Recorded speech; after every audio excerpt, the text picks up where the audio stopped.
All right, pledge Allegiance to the United States United States of America, and to the republic for which it stands, one nation, under God, indivisible. indivisible, with liberty and justice for all. Wonderful. Okay, so Mrs. Munson, I guess it's the roll call next. Andrew Benson, Here. Doug Dake, Here. Joseph Wetmore, Here. Bronwyn Losi, Here. Edward Levine. Here. Okay, so let's move on to item number 4 of our packet, privilege of the floor. CJ, do you know if anybody that's waiting for privilege of the floor? Yep, there's 2 folks here, at least, so hold on just a moment. Okay.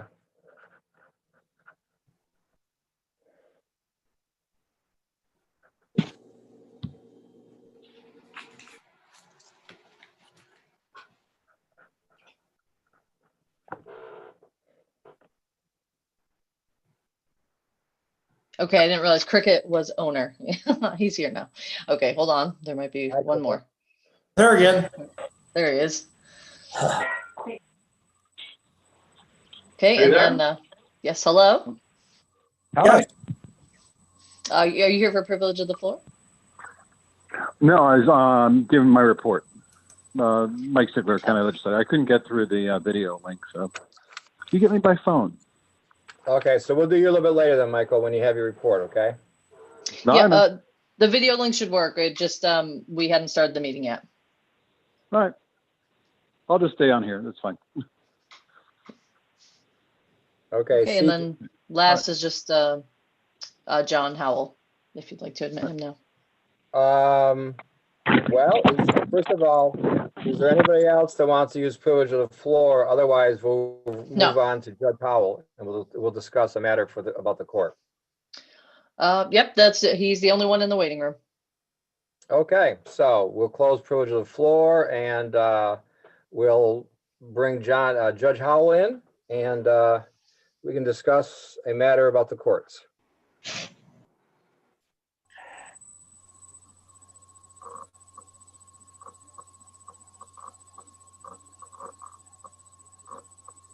Okay, John, can you hear us? Yes, I can. Can you hear me? Absolutely. So you want to, I know you sent out an email earlier today about a concern. You want to give us a little bit of background here. I just want to be able to have the procedure in place. So if you need to hire assistance, we can do that without waiting for our next meeting. Okay. So just as a little background, I'll be brief. So I have a summary proceeding, which is the word that is an eviction proceeding, but it's called a summary proceeding because it's relatively quick. And it actually started in August, and obviously with all these delays. Long story short, it's very confrontational, and so I need help. I need, first time in 31 years, I want to hire a legal, what would be a part-term, very short-term, a legal clerk. He's a third-year law student. There's various contacts in the county, and Bob Sarakan, if anybody knows Bob Sarakan, he has a connection with the law school and tapping into these third-year students. So what I'm looking for is mostly research and coordination and help with my decisions. And it would be, so the suggested rate was $50 an hour to a maximum of $1,000. And I don't see it going beyond January. Questions? I'm looking at the budget line right now, and I see you've got, clerks and contractual. Which budget line would you be taking this person out of? Because there's plenty in all of them. Right. So it would be contractual. Okay.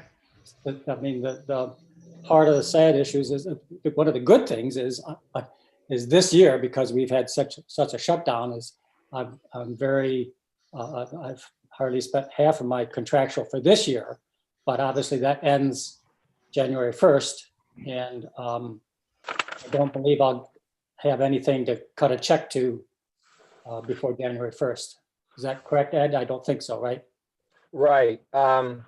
This is something that if you need them now, I guess one of the money is not the issue, I guess, which is a nice problem to have. What the issue is the process going forward, that if you wanted to hire somebody under contract, would you have the authority to do that? And would I have the authority to sign it before our next meeting? And it's very similar to what we did with the custodial contract. I was given the right to do that, so to speak. I was authorized to do that. I simply want to get in front of this because this thing is starting now, right? It's already rolling. Right. I mean, I actually had my first hearing on December 3rd, and it was mostly an introductory hearing, and then I asked for exhibits. And yeah, anyways, I got, so I got inundated with these, so. Yeah, so you need help now. And Now. if there's some way that the board can authorize that we can move forward with this before our next meeting, and, very similar like we did with the custodial contract, give us the opportunity and the authorization to sign that contract with set limits, right? Like we have, Yeah. like you were saying, $50 an hour, maximum $1,000, right? Yes. And if you need more than that, if this continues for whatever unlimited time, then you can come back to the board, I think, and we can adjust that contract. But Correct. I think for right now, I think what the issue for me is to be authorized to sign the contract before our next meeting. Well, I guess I have a question for Guy to make sure that this is properly done as a contract as opposed to an employee. Because there's a lot of distinctions there and I don't quite have all the nuances of it. So if he could help make sure that that's the correct way to do it. Well, I haven't seen, I mean, I got the email, but I didn't have a chance to take a look at the contract because this is one of 3 meetings that I was doing work on for tonight. But this is part and parcel, I think, of the email that was sent out to multiple towns that I assisted with, where law students, 3rd years in particular, are getting practical training and experience by providing different types of services to the town courts. We were actually specifically asked if we wanted to participate on this, whether they serve as special prosecutors or research assistants or just casual observers so they can get their practical credit training at law school. And they're under the supervision of a licensed attorney, Bob Sarakan, who has a long career as a city prosecutor in Ithaca and basically a good guy. He also taught for years, developed and taught the TC3 program. So with that introduction in place, this is really something that's pretty standardly done around the county. And that as long as the contract is in fact with the Cornell or with his particular program, and it makes sure they're independent contractors providing a on-demand service, I really don't see an issue with it. My bigger concern would be for this law student and whether or not he or she might end up being accused of practicing law without a license. So I want to make sure that this is part of the program and that Bob would be a supervising attorney. I think that's how it's structured, but I don't want to get in the weeds on it. If the court needs help now, the whole reason that I and several other municipal attorneys supported this initiative was because a lot of resources can be provided by Cornell, providing a community service at a much more efficient rate for the town. And if anything goes really haywire, this law clerk can be directed to give me a call and get further advice if there's a stickier issue that he's not experienced with. So I'd look at the contract and make sure it is in fact a contract. But knowing how this has worked for years in the paralegal program and at Cornell, I'm reasonably certain it is, though I will look. Yeah, so I've sent an example. We fleshed out a draft of the contract between, so that the person that we're trying to hire, his name is Omar Shah, and I've actually talked with him. He's a volunteer. He actually volunteered some time today.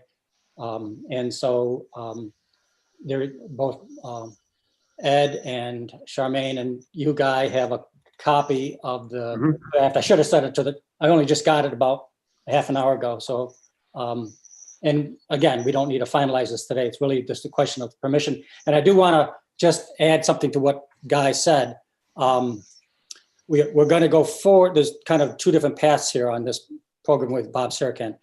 The one that uses his group and his law students as the prosecutor, we actually intend to go forward on. They will be acting on behalf of the county district attorney, and we don't pay them.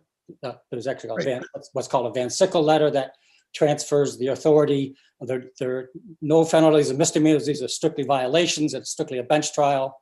And so we're going to go ahead on that and has the same type of process.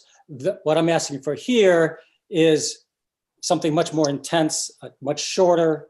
And I need the incentive to have them really understand the complexity of this case and to, number one, do the digging, help me with the logistics. I'm pretty sure there's going to be an appeal to county court, whichever decision I make in January. And so it's just huge. Does that help?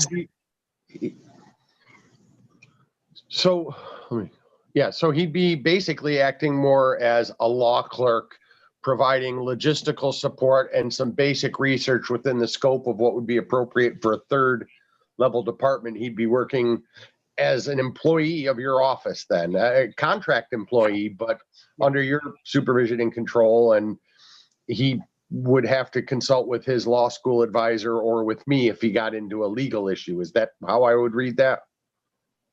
That's correct, Guy. That's exactly as a contract employee, I guess you could say, yes, but Right. So go ahead. Right. He'd basically be a law clerk, someone with legal or paralegal training, but not acting as an attorney. So he's sort of a different type of support clerk for your office than the one who does your filings with the state and scheduling and things like that. So I get this. A lot of cities have positions specifically like this, but I don't have a concern with it. I would just want to make sure he understands that he really can't practice law without Bob or me doing some level of oversight. Like, he shouldn't be issuing legal opinions, but he should be rendering advice to you as the judge so you can make the decision. Exactly. Correct. That's correct. Yeah. Okay. That's what I would assume looking at the contract and knowing how they work. Correct. 100 emails, good luck. That's not fun because a lot of them will be contradictory, but I understand the need. Okay. Any other? So are we being asked to vote on something tonight? Once again, as I stated, I'm trying to get in front of this because if he wants to perform this contract, you won't have the authorization to do it unless we give it to him tonight. And I won't have the authorization to sign it unless it's given to me tonight. And this is, in all fairness, this is something that happened now because it's on John's desk now. It wasn't on John's desk 3 months ago. So this is a last minute thing because it's an emergency and it's all valid. Because in all fairness, Judge Howell's been very forthright when he needed stuff in the past, and it's never been the last minute. So when there's a sense of urgency, my understanding is not because he had any control over it. So the answer is yes, we're looking to do something tonight to further assist him so he can get moving on this tomorrow morning. Do you have language of a resolution for us to look at? Once again, this has happened today. This is something we're going to have to work on through this meeting to go through. We've only had a few hours to look at this. So that's something that maybe, Guy can help us compose now. And my apologies to Deb Munson, because we don't like these last minute resolutions, but unfortunately this seems to be a necessary evil tonight. So be it. So Guy, is there any type of language that you can hopefully assist us with? I mean, we seem to have the parameters of $50 an hour, maximum of $1,000. Well, let me grab a piece of paper, take a pen to it, and see what I can come up with in the next couple minutes.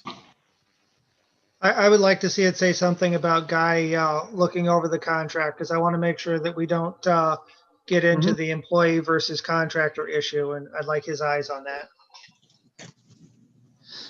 Does anybody else have any comments about this before we move forward?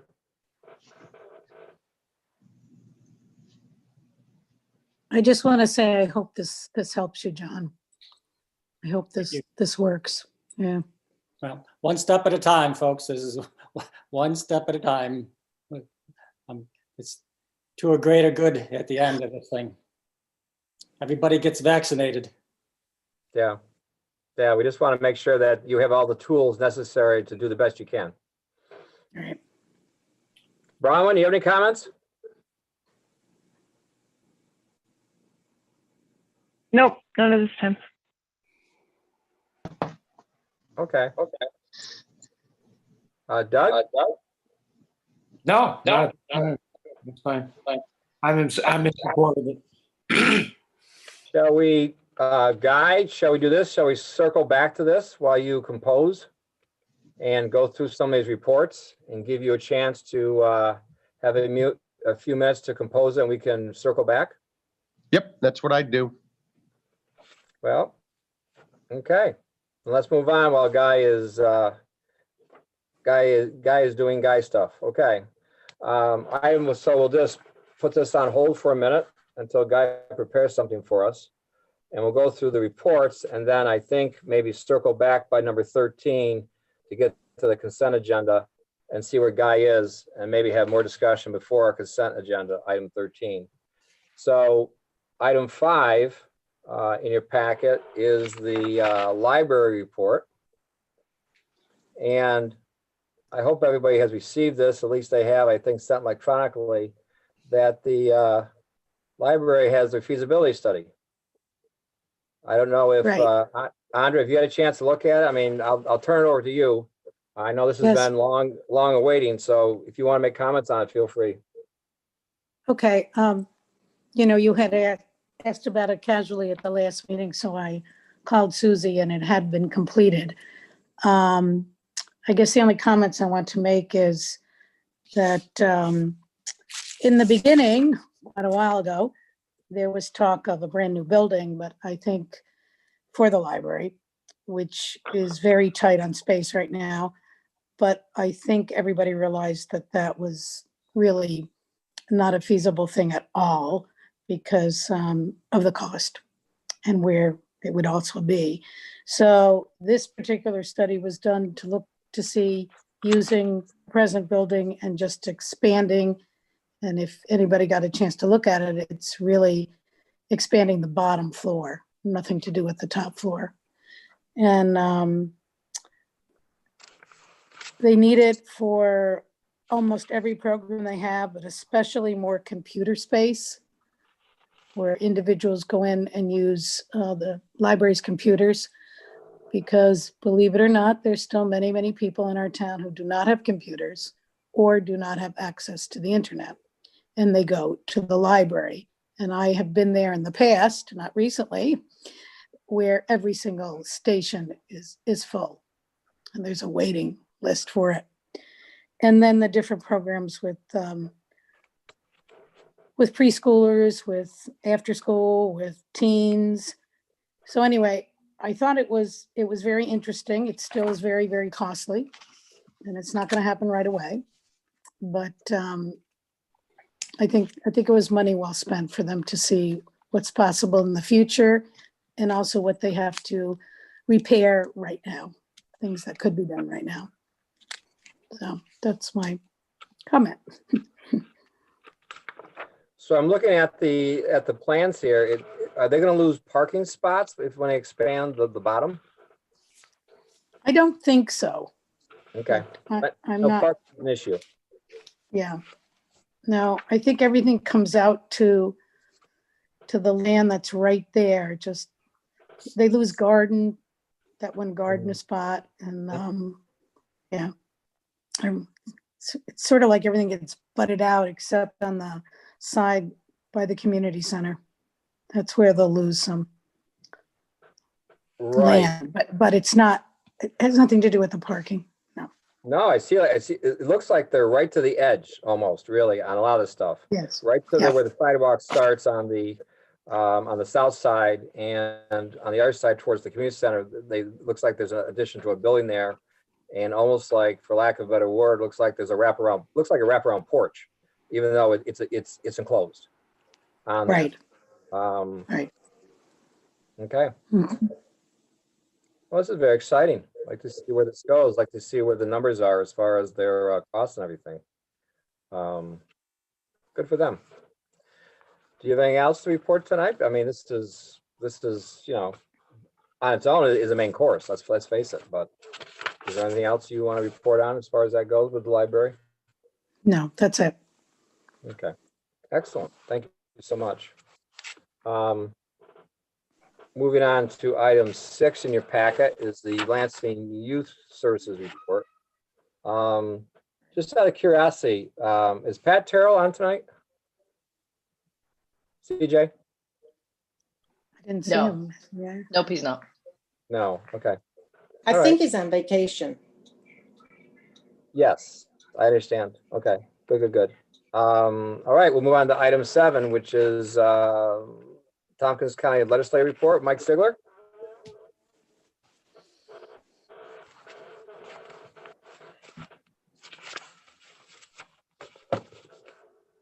Mike, are you there?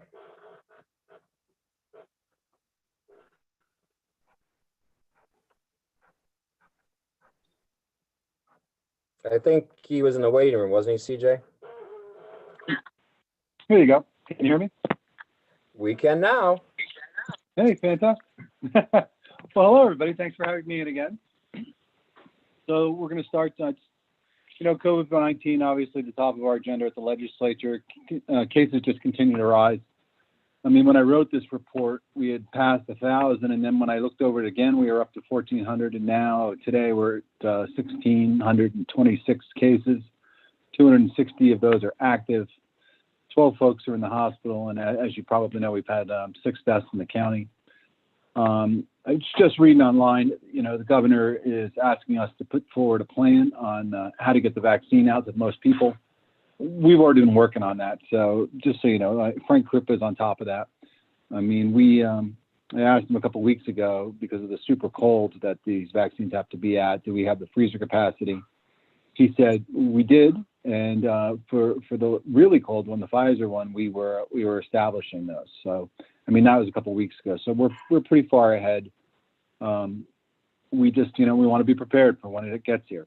So, County Executive Jason Molina, he detailed New York State's microcluster zone metrics. He was sharing that while it would take a 3.5% infection rate to enter a yellow precautionary zone, the county estimates the local infection rate at 0.64. So that's good news for us.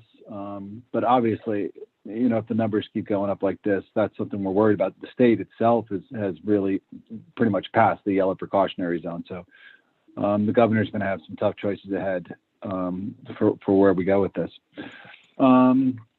We have completed all the Johns Hopkins contact tracing and training. We're assisting the health department. We are short of nurses, so we're trying to get more nurses in place for the contact tracing. We've opened a new testing center downtown. It opened on November 27th. It's open 8 to 4.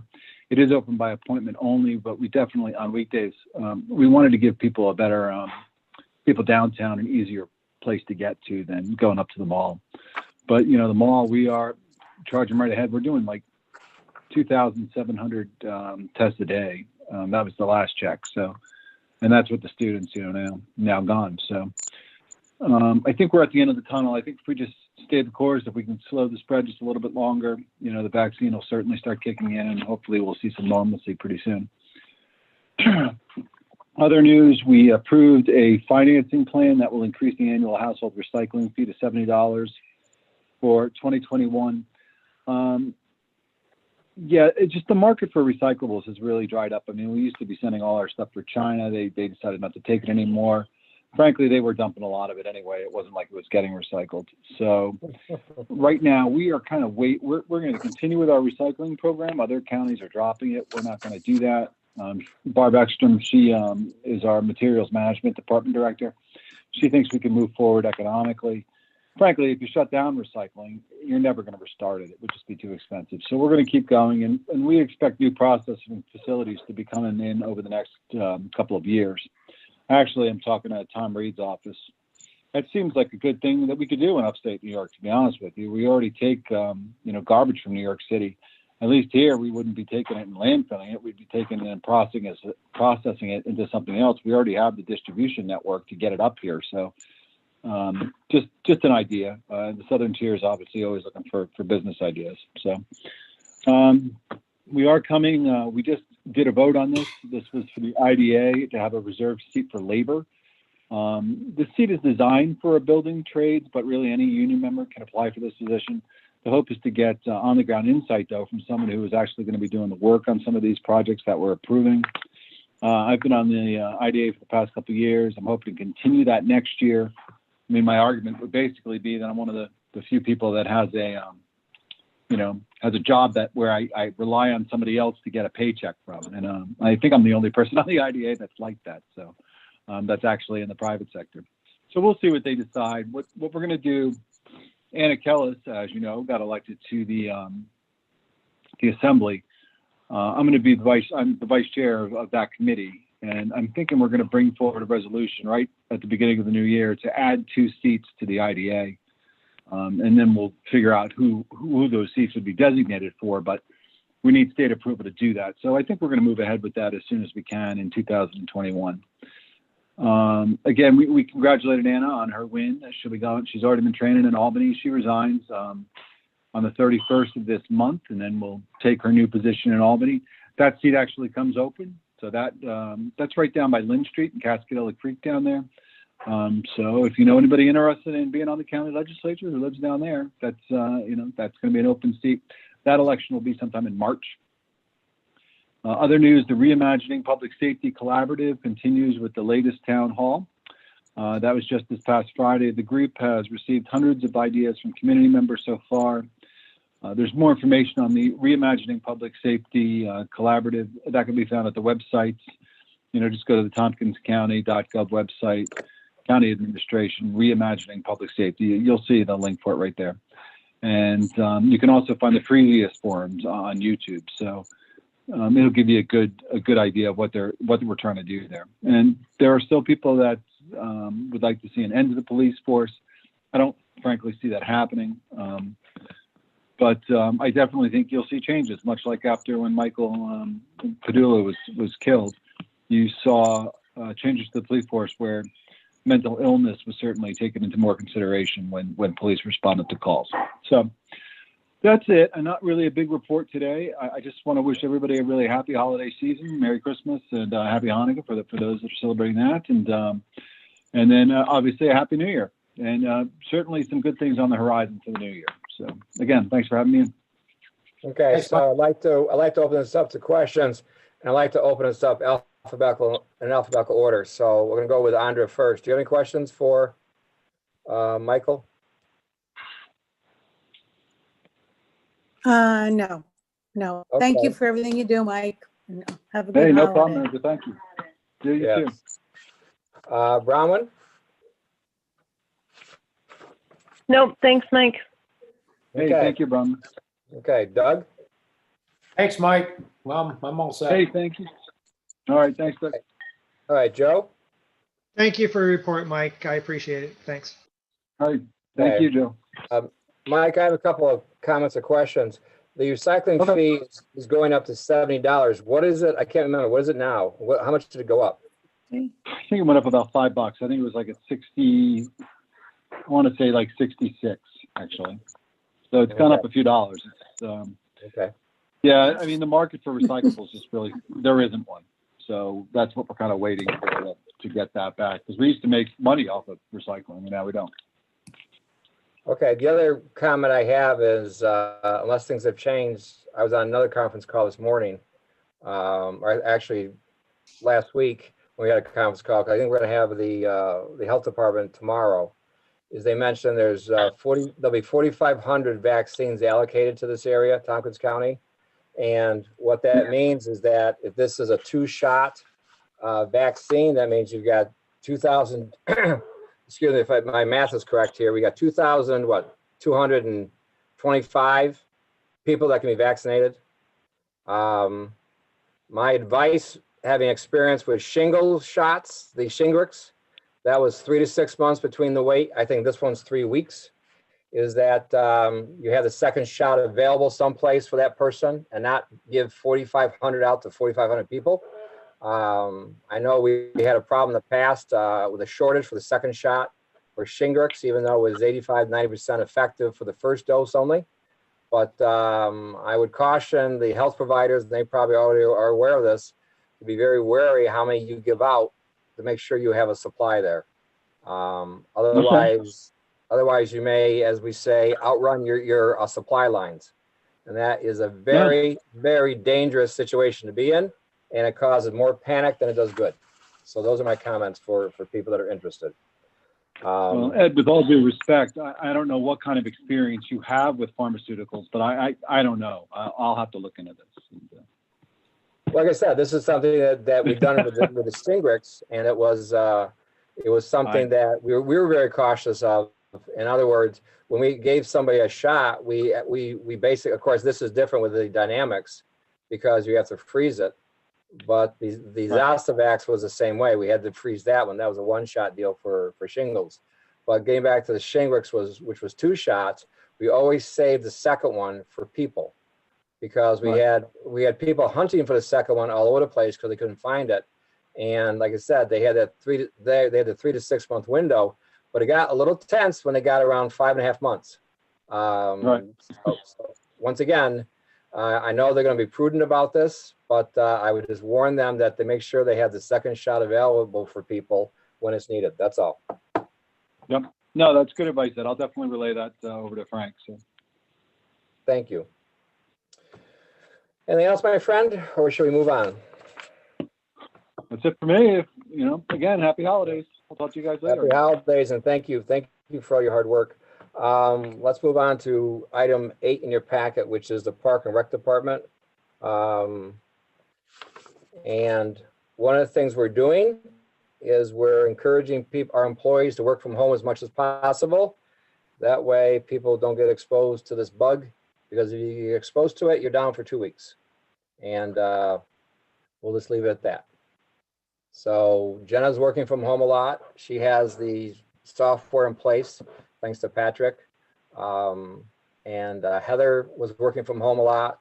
She has the software in place. The same thing with Charmaine, same thing with CJ.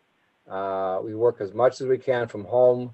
In fact, Patrick has shut down all the programs until the first of the year because this thing is spiking all over the schools and everything else. So I think that the Judge Howell has he had virtual court today. So less and less people are coming into the building. And the concern is we have tax season coming up. So we want to make sure that Debbie Munson and Jesse and Shelby don't get exposed to this thing, because we don't have anybody else besides those 3 to collect the taxes, and they start in January.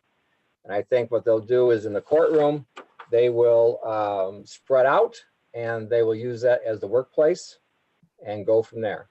Am I right, Mrs. Munson?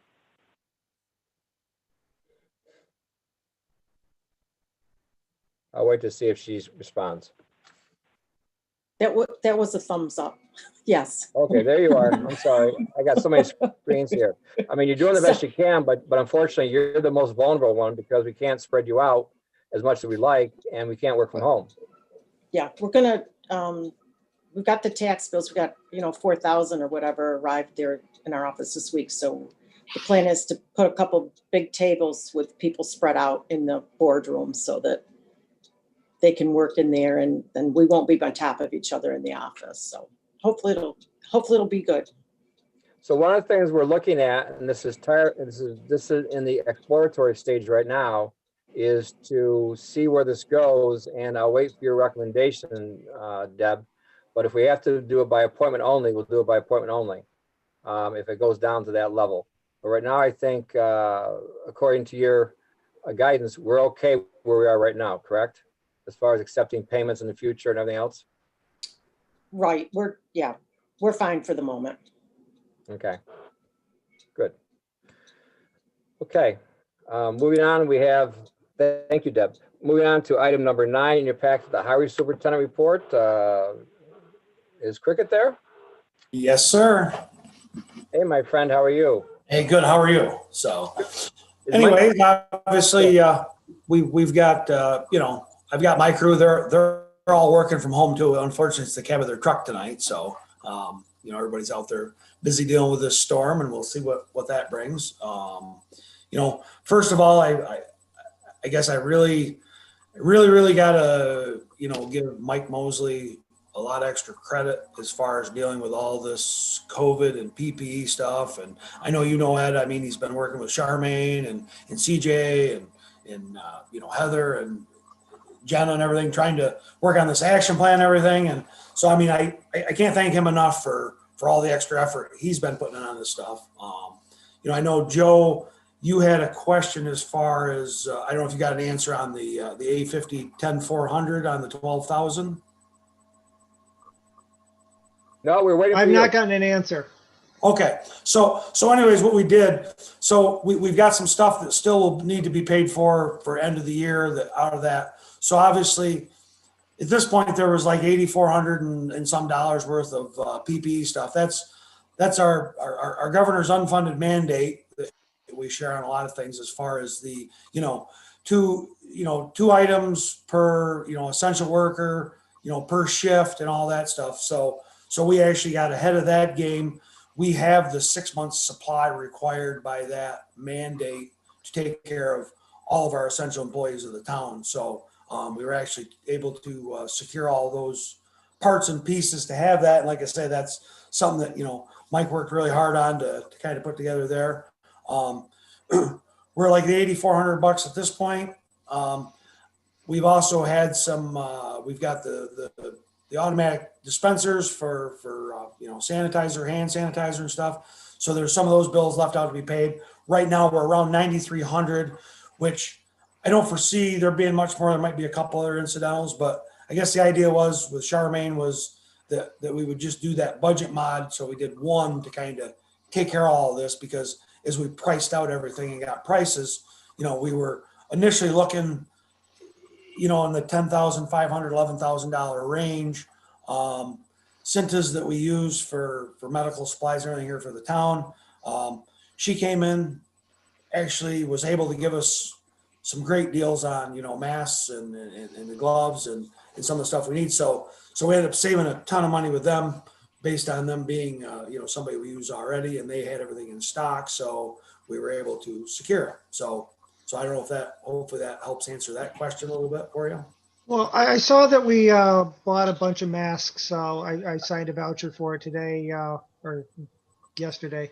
What are we buying for $8,000? Because masks are 50 cents, hand sanitizers, $30 a gallon. Yeah. What are we buying?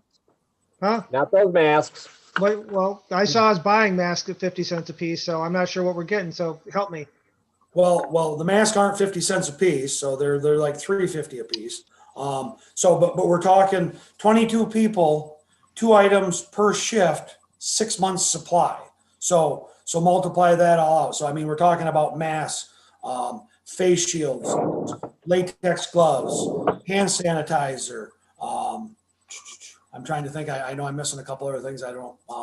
But I mean, it's the fact of the quantities that we're buying to cover us for the 6 month span to get ahead of this thing, and the good part is like, the latex gloves and all that stuff. I mean, we bought them, and the nice part is obviously, if this stuff kind of simmers down and goes away, that's not really a wasted object, because I mean, we certainly would be able to use them for, sewer water applications and all that stuff.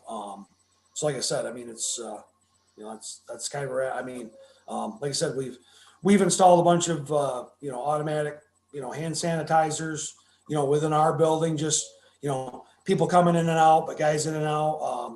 We've bought a lot of, the alcohol wipes. So every vehicle we have has, access or has a packet of wipes in there. So when somebody's done every shift, they're able to disinfect the truck or the piece of equipment they're using. And like I said, I mean, unfortunately, no sense of looking a good pandemic in the mouth, we might as well charge you accordingly if you're going to have to pay it. So I mean, yes, we realized masks should be 50 cents a piece, but at $3.50, we thought we were getting a good buy because we were looking at anywhere from $4.75 to $5.50 a piece, from quotes we were getting, and then the availability of getting them. So I mean, Cintas really came through for us on that. So what's going to happen is every month we're going to buy some more to keep that 6-month supply up to 6 months all the time, or do we get to run it down a little bit? How's that going to work? Well, I'm going to say we're planning on running it down at this point. I mean, because the mandate I think kicks in for, like by March, you're supposed to have all this. But obviously we wanted to get ahead of that wave because we ran into this back in the spring, trying to get anything, and it was nearly impossible. So we kind of wanted to get ahead of it. So I'm going to say we're pretty good shape because we probably had a month's worth of stuff, already, secured that we've been working off of already. So we kind of went ahead and factored in and ordered that 6 months. So I mean, at this point moving forward, we wouldn't necessarily be looking to order any more stuff till, maybe February, but hopefully we get a better idea if things are calming down a little bit or stuff.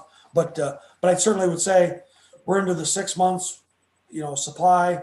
We could certainly run that down, and maybe if you used a couple months worth of stuff, maybe you'd order another month's worth of stuff back. But at that point, it's a little more manageable. It's just, it really, just really tough to order this huge bulk of stuff. I mean, it's the idea like, oh, gloves and face masks and it's like $8,000. It seems crazy, but we want to make sure the town's protected just the same also. So Absolutely. Thank you. Yep. So Does anyone else have any more questions? Andre, you have any questions for Cricket? No. Stop, Okay. just, I hope everybody stays safe and gets the roads clean. oh yes. Bronwyn? Nope, just I'm glad you're getting all that to take care of everybody. Okay. Doug? What's going on, Cricket? Haven't talked to you in a while.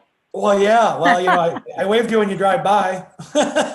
You see that? But no, perfect. So no, everything's going well. I mean, like I said, it's just, as we all know, it's been just a very odd year, and, everybody's just, trying to keep things together. So like I said, my hat's off to the guys, and, and then of course, appreciate the support of all you folks and everything too. So. Good. Joe, you have any more questions? No, that was really helpful. And, I appreciate the work you guys are doing tonight. I know it's going to be a long night for everybody. Ah, yes. So Cricket, let me ask you this. Are you at full strength or are a couple of you guys quarantined? We have a couple that are quarantined right now. They had some issues as far as family stuff. We're pretty good shape. I mean, the nut's covered at this point. Just a couple that are out for, there's one that we're waiting on for probably another 9-10 days, and the other one's just a couple days away. So, but no, we're doing well. And like I said, I can't thank Mike Mosley enough for, he's really been on top of this thing from day one. And I mean, it's been helpful, and we just try to make sure. And of course, guys there somewhere. I mean, I know he knows.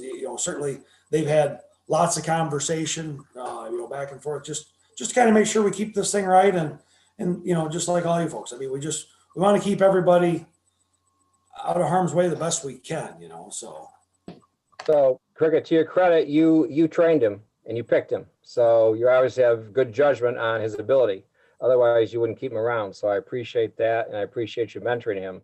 A little reality here. 3 out of the 5 rec department people are down with the COVID. We had a couple of our employees that were sick. We have one that has to be quarantined. That means we lost at least one driver in case we needed somebody sub. Last year, we had 3 guys go down with the flu during the highway, and the rec department jumped in. We're getting thin. And if you ever look outside tonight, you pray to God that we don't lose a few more as far as this goes. So what Mike and what Cricket are doing is trying to minimize that exposure like we are at the town hall to do that. And, they come in, They walk to their truck, they get in, then they go home. They haven't congregated for probably 9 months. As far as that goes, they do their thing and they're gone. Simple as that. You guys run a good ship. But the bug is out there, and the unfortunate thing is that we can do whatever we want, but if someone's child brings it home, we got a problem. And somebody's got to push the snow. And that's why, with these masks and everything, Michael came to me and he says, you know what, there's going to be a waiting list unless we get in front of this. So if people get pissed off at me for spending the money ahead of time, because you know what, the health department has no more masks out there right now. They have some hand sanitizer and that's it. And I don't want to be in this situation 3 months from now when we don't have nothing and the governor's stomping down our throats saying, I demand you do this. Well, there's nothing out there. So thank goodness for Mike Mosley and Cricket to get in front of this thing, because otherwise we'd be in a pickle. So I'd rather be proactive than reactive as far as that goes. You gave great explanations. I don't mind these questions, but at the moment, the department has got to run their own ship as far as that goes. And I think you guys are doing a great job. So having said that, this thing's not going to go away. But the problem is, as I keep telling people, this is evolving from destructive, and I feel bad for all the people who have died. I mean, my heart goes out to them. But this is now becoming more disruptive. You get exposed to something, you're down for 14 days. Goodbye. And that's what the protocol is right now, unless they change it to 10 days, 7 days. But the bottom line is they don't know, even if you test positive, if you're contagious. They don't know that yet. But we got to play by the rules that they throw at us, even though for a lot of them, they don't know what the answers are. But we do the best we can. So hopefully the vaccine will start to come soon. We'll see what develops from there, and we'll go on. So having said that, let's go on to thank you again, Cricket. It's always good to see you. Yeah. The only thing I say in closing, I just, wish you all a happy holiday season and, hopefully everybody stays well and safe and, enjoy your families. So thank you. You too, my son. too. Okay. You too. On to another all-star we got here. CJ, you're up. Hey, everybody. Maybe I'll be running a plow soon too. You never know. You're qualified. Start warm up in a bullpen. Yeah, Charmaine said, do you want me to add you to the list of the drivers? I said, See you at 3 tomorrow morning. my goodness. Okay. Wow. Well, you guys are pretty amazing. And thank you for all you're doing. Yes. Okay. So to that end, were there any questions on the report that I sent? Let's go down the list. Andra? I guess I was just surprised you didn't put in that you coordinated the last meeting of the CAC, which was in December, right? Didn't we just have a meeting? Yes, I would. That will be on my next one. Okay. Yep. Because the annual report's in with these papers. Yes, absolutely. Yep. And Carrie chairs or co-chairs, I should say, Tom Butler and Carrie Kablinkler prepared the report this year. Right. Okay. Anything else, Andra? Nope. Okay. Bronwyn?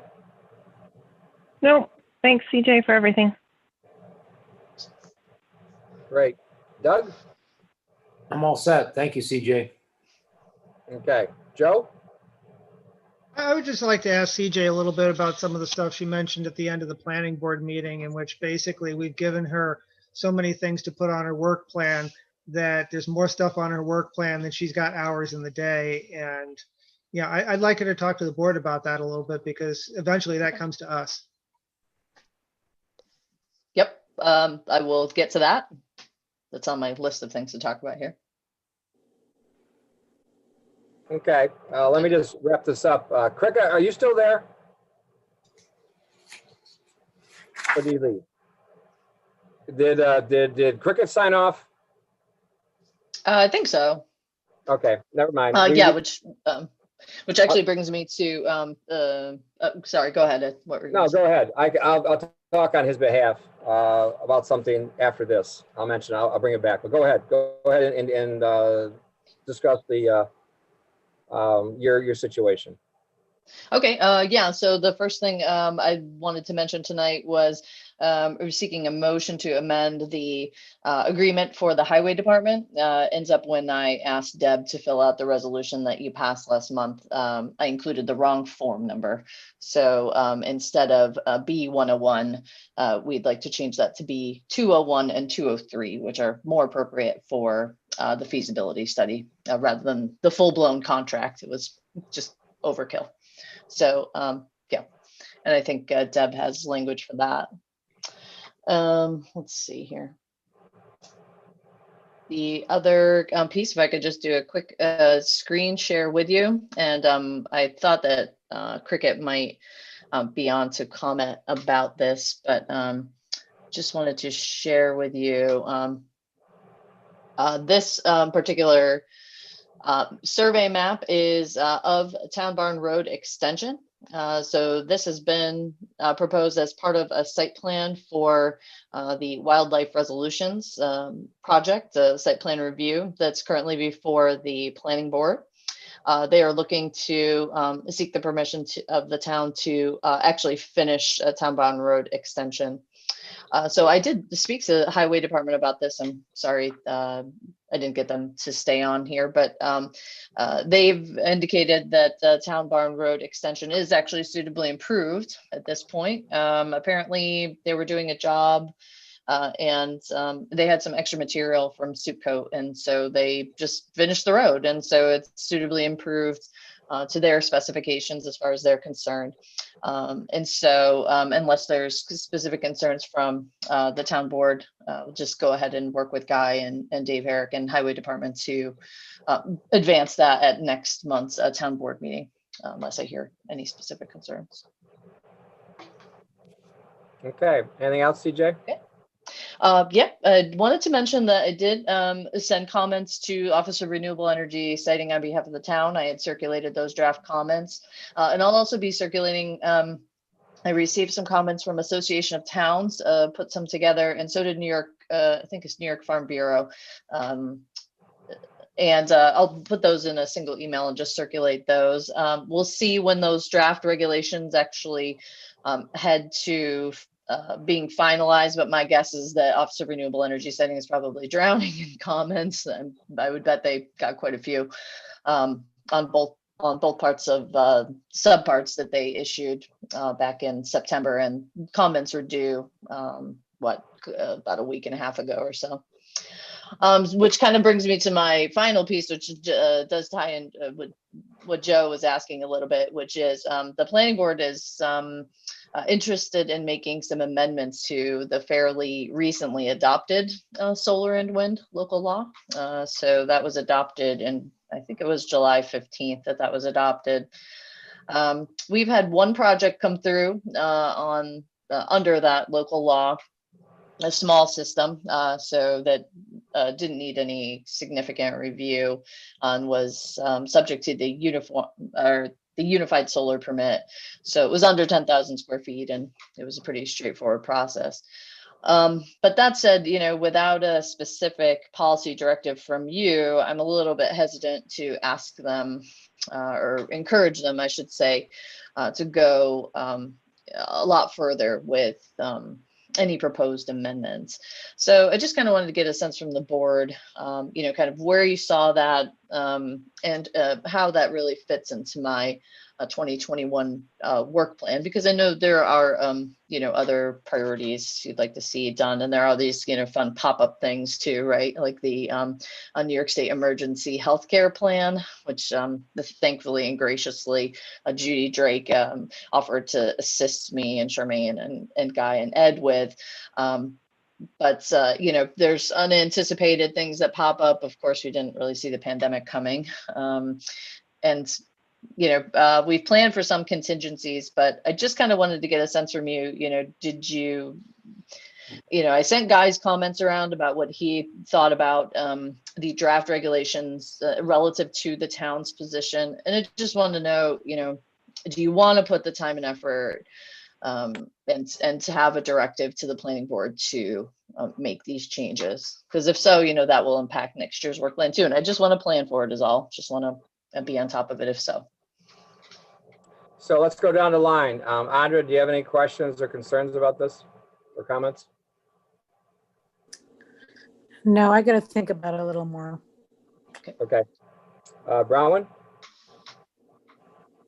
I need to think about it. Also, I'm wondering how much it makes sense to spend a lot of time working on a law that is likely, from my understanding, to be superseded by New York state law anyway. So that's my one sort of initial hesitation about it, but I want to think about it also. Okay, thank you. Doug?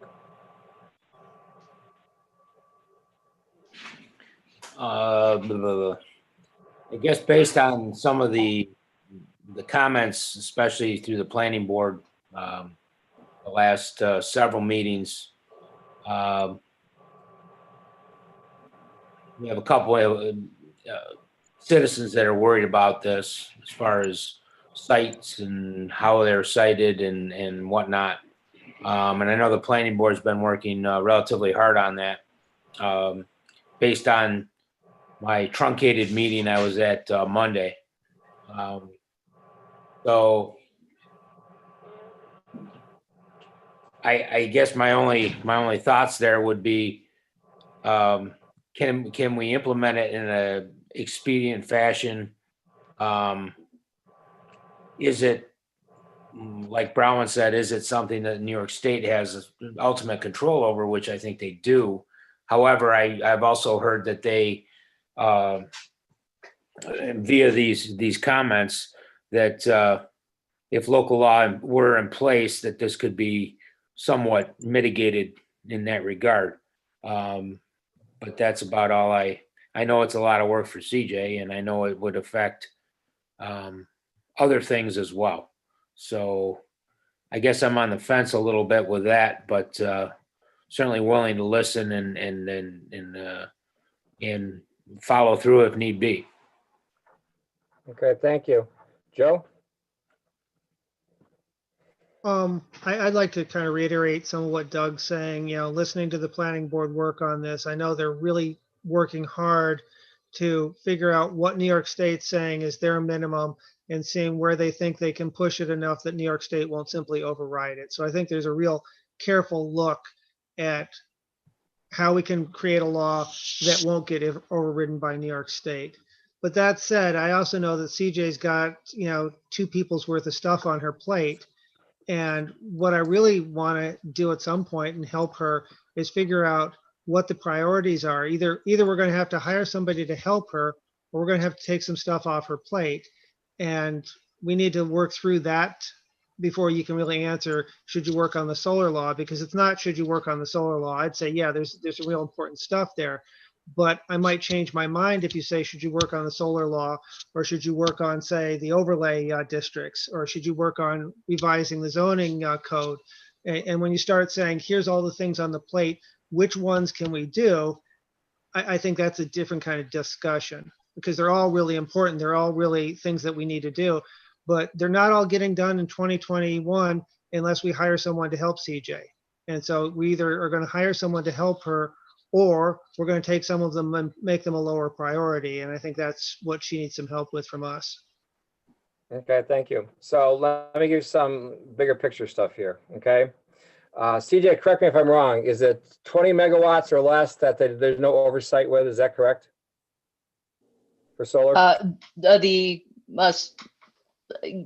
I think I understand what you're saying, but the town has authority to regulate projects or have site planning control over projects up to 20 megawatts. Yes. Okay. So a lot of times we put the solar law in place with site plan review. And one of the reasons we did that was because one size doesn't fit all. And with site plan review, you can tweak things as far as buffering goes and everything else. To send this back before we even have a chance to implement it or go through site plan review for something, you probably have to go all the way back to the Ag Committee, because they were in favor of everything there. And since a lot of those people on the Ag Committee, it's their land being affected, and all of a sudden it's an allowed use, and all of a sudden now they have interest in it, and all of a sudden now there's contracts being signed, and all of a sudden now we're going to take it away. Here comes the lawsuits.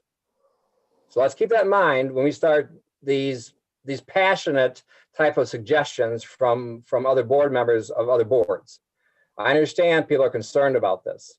The other thing is that if we wait too long, then the state will simply go ahead and do this because these projects are over 20 megawatts.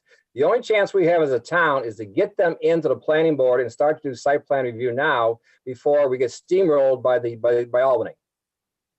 And so we're in a bit of a quandary here. Do we move ahead with the existing solar law where we actually have some town input because these are over 20 megawatts? Or do we have to wait and go through all the different committees? And by that time, what are we looking at? I mean, how many years have we worked on the solar law to do this? And now we haven't even had one project under it. And now it's going to get reviewed again. These are just thoughts. Let's circle back to the bigger picture of CJ. This solar law wasn't even on her radar for 2021. It comes out of left field. Because all of a sudden it's a concern because certain citizens talk to certain people, and now we have a huge problem on our hands when I love to have the input of the farmers on this to see if there is a huge problem or not. And I think once our ag committee starts to ramp up again, probably maybe in January, we'll have that discussion. But more of our workload. We have talked ad nauseum about a consultant. It was in our budget last year to do that, and most of that money is going to get collapsed back in. Now we have that conversation again. I think it's what, 25,000 this year, CJ, in the budget for 2021 is in there.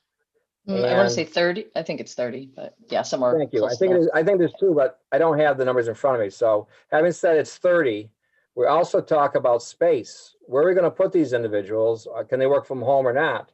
We've even talked about flipping the rec department over with the planning and code department because we don't have enough space for someone to come in and work on, let's say, land use or work on the different committees, whether it be the CAC or whether it be the power plant committee or someone to take the workload off CJ. If we continue down this path now, we're going to have to say, this is a priority. This is page 3. This is page 4. Otherwise, things aren't going to get done and leave it up to, I guess, the discretion of CJ and the rest of them to find out where they are. The other dynamic we have is that we have a lot of committees which do good work, but they're still in the infant stage and they need guidance. And the CJ's input save you 90% down the road and some embarrassing moments where they may have done things that they intended not to happen, but they did out of enthusiasm. I don't know. I think all these different committees we formed are doing really good work, but somebody needs to be at the rudder, and who better qualified than CJ in the background saying, this is the best way to go about this. So we have a lot of different dynamics here. We have the money in the budget that was allocated. We need to find somebody, but to work through CJ on it to who she'll recommend and go from there. So I don't know what the priorities are here. All I know is that you look at what she's done every month, and it's a boatload of work. Plus the fact that talking to Linde today, he's up to 260, or will be by the end of the week, 260 building permits. That's the most he's ever done. The most he's ever done, 260. He's cranking them out. So it looks like Lansing's the hot spot. And of course, a lot of stuff has to go across CJ's desk also. So where are our priorities here? And that's something that I hope, CJ, you put your cell phone off for a few days when you go on vacation and just refocus on what you think the priorities are and guide us through this. But there is money in the budget for this. We just simply need to, once again, find somebody. And are there qualified people out there or not? I don't know. CJ has her finger on the pulse. We're not going to come in and answer tonight, but at least we find out which direction we're going to go in. And the thing with the solar law, circling back to that, I don't know what the answer is, because if you move all the setbacks as one size fit all, I think the planning board, Doug, you mentioned, Doug, with the planning board, I think they use Gene Kirby's land as an example, and she wouldn't qualify. No, not with a 1,000-foot setback or something like that. A lot of that property is not even 1,000 feet wide. So, I mean, there's one size does not fit all in any case. It never did. So, and what if she signed that contract ready to go, and all of a sudden she got zoned out of it? Exactly. And that's a situation that I've talked to several people about and out and about, where one size does not fit all. they may have 100 acres somewhere, but due to the different property lines and things of that nature, it's impossible to do that. So, I'm not nixing it in my own mind, but we I guess right back to where are our priorities? We've got things on the books that we've had on there forever. How long did it take us to get a comprehensive plan passed? Forever. So, I mean, everybody's input's great, but it should be a limited time and things of that nature. So, Nandra, I'm going to speak to you directly. What if when you qualified or applied for the right to farm law, if the town came back and says, "I'm sorry, Andra, we're going to take that off the books, you qualify because we changed our mind." I mean, it hits home, doesn't it? I mean, and Yeah. you know better than anybody here. You're more qualified than anybody here, in my opinion. You're struggling to survive. What are the milk prices? And somehow solar is a way for it to be a supplement, not a panacea. I don't know if everybody's going to sell all their land, but for some of them, I believe they'll lease out part of it to supplement while they can still farm. No, you're absolutely right.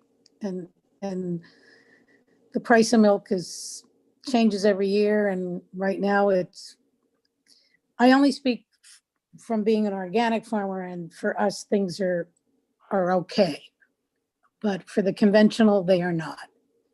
And unless you're very, very big and can withstand it, it's really, really hard. It's very hard. And you have to weigh, okay, how do I support my family? Supposing I just rented part of the land and then kept on farming. I mean, there's just so many things you have to consider.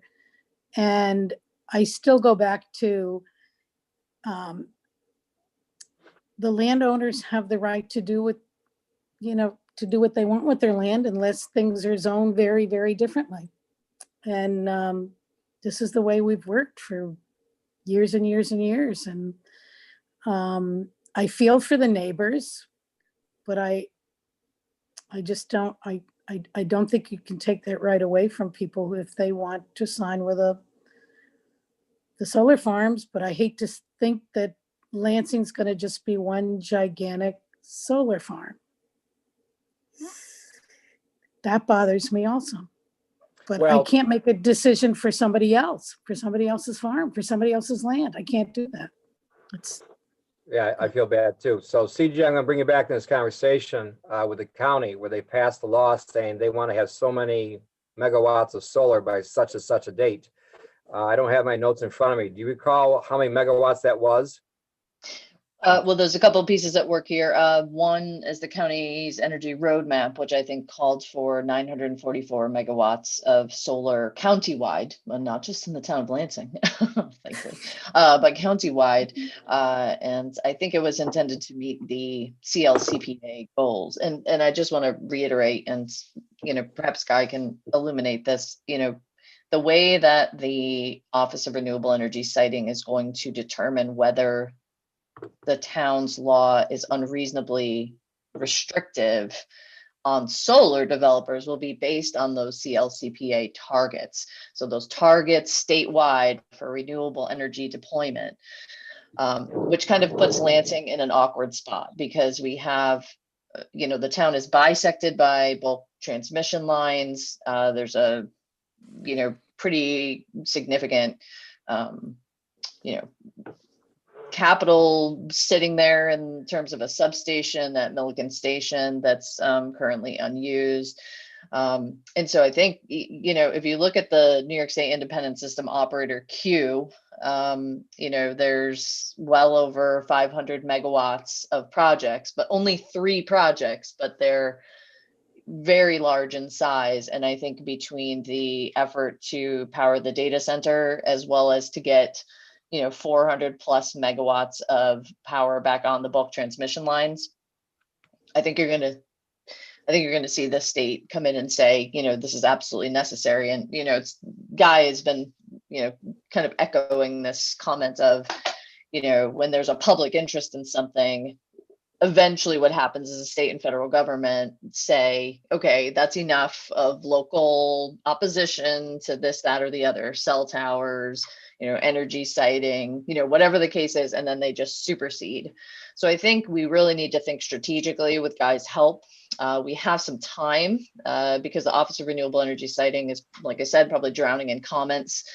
So they're probably going to revise their draft regulations, but they have to have them done by April. So we could kind of play, kind of hedge our bets and see kind of what they come out with, for their next round of draft regulations, and then maybe have a reaction to that, or maybe, start to think about revising the local law then. So I don't know.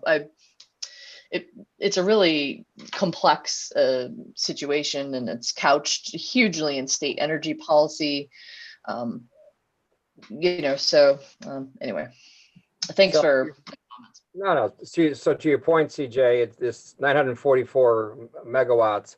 My understanding, it's anywhere from 5 to 7 acres per megawatt. So you're looking anywhere from 4,720 to 6,608 acres that they're going to need. I pleaded with them over 6 years ago to do reasonable, obtainable goals. And everybody got glossy-eyed about renewables was the way to go. Here we are. And now it's the only option we have left because they don't want natural gas. They want anything else. This is the way they want to do it. And my only question is, who is accountable for this? Because it's not me. And I would like to find out who is accountable for this roadmap, because it looks like this roadmap is that the bridge just fell off.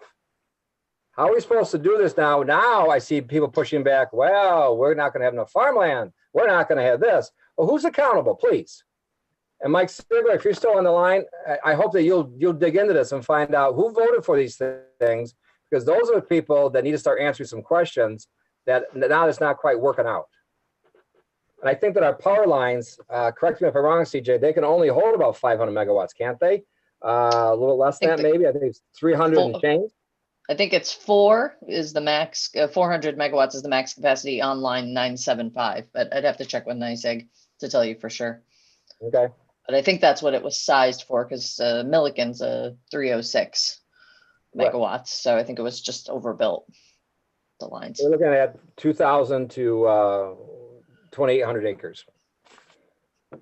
So that sounds about right. So lots of questions, no answers, but hopefully we'll have some answers soon. Okay. Well, that's okay. We're watching closely. Yes. The only good news is that we're not in the same room, so I didn't suck all the air out of it. Guy, did I give you enough time? Yes, I drafted some language. There's 2 actual pieces of language that are, for lack of a better term, sort of pop-up resolutions. I drafted, edited, and sent it to Deb. She can read it into the record, and she won't have to, I won't have to send it to her tomorrow. And I also sent the language for the change to from the more complex construction-oriented AIA contract for the RFP Bergman consultant to the simpler 203-based form that's appropriate for a preliminary study, non-construction. So Deb has both of those. They're a little bit wordy because you're dealing with a contract and some conditions that are tied to it, but hopefully the language is close enough, and I'll let her read it, and then you can either amend it, discuss it, or tell me I got it all wrong, whatever is your druthers. Okay, why don't we throw it out there and see what it sounds like?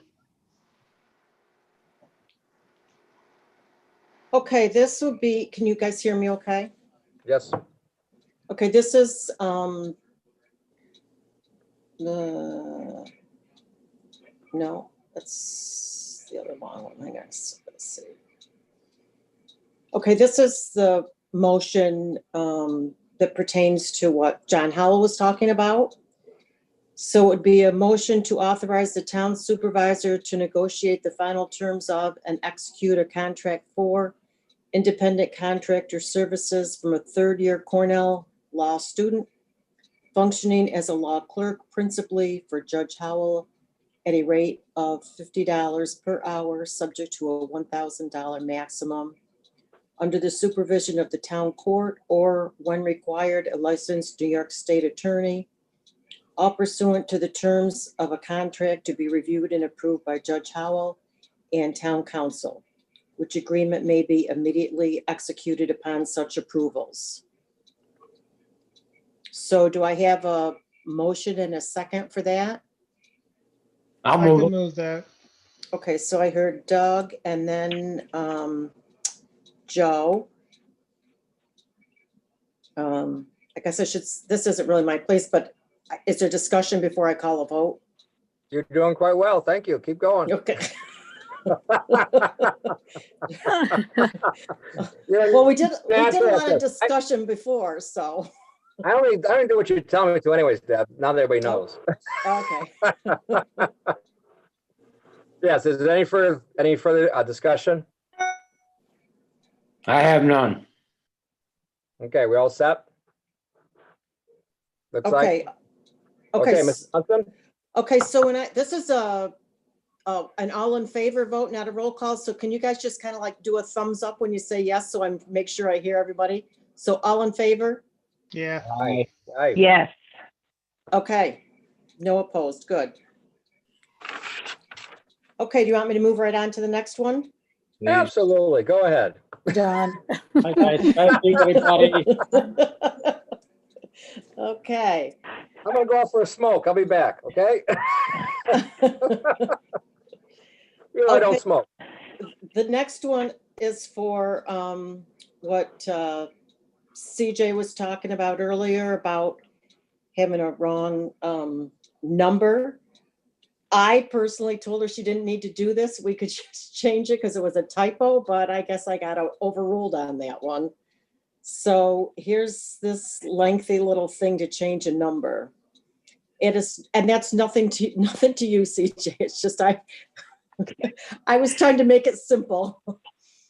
At its November meeting, the town board through resolution 20-151 approved hiring Berkman Architects, Engineers and Planners PC for the Town of Lansing Highway Department building renovation projects, building and site programming, concept alternatives analysis for a lump sum not to exceed $40,000, based upon the assumption that the contract form A1A B101 would be utilized based upon the RFP, but this is not a construction design contract and is only a preliminary design and feasibility alternatives analysis.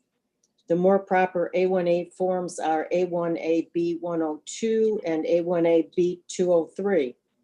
As these pertain to design services and concept pricing analysis, in the migration of services and terms into such simpler forms has been reviewed and approved by the town planner, the town engineer and town council, such that resolution 20-151 be and hereby is amended to further authorize the town supervisor to execute A1A forms B201 and B203 in lieu of the form B101, as well as authorizing the town supervisor to execute such related exhibits and document as are necessary to implement such A1A agreements and give force and effect to such resolution and this amendment in each case as the supervisor deems necessary and expedient to the project and in the town's best interest, subject always to the maximum expenditure as approved therefore.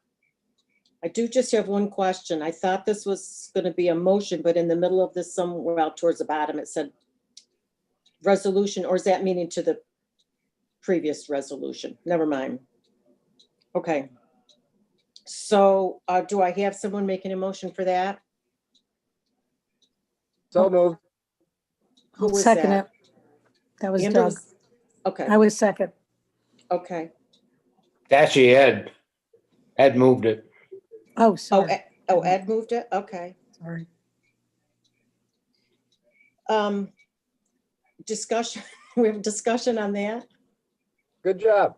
Any further discussion? Okay, Mr. Munson? Okay. Okay, all in favor? Aye. Aye. Okay. 5-0. All right. Okay, so let's move on to item, thank you, Guy. Yeah, Um, thanks, sorry about that. So on to item 13, consent agenda. Let's go right down the line. Let's You see, we need have- a motion to move it before we, Yep, just read talking them? out loud.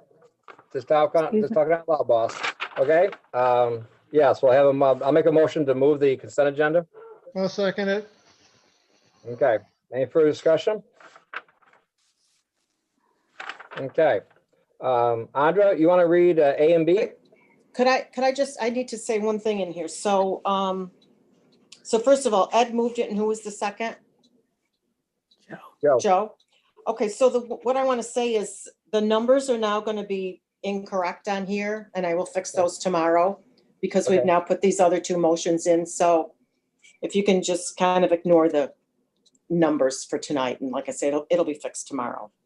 Okay, motion authorizing supervisor to sign agreement between Town of Lansing and FoodNet Meals on Wheels. Motion to approve carrying forward vacation time exceeding 40 hours. okay, Bronwyn, you want to do the next two, please?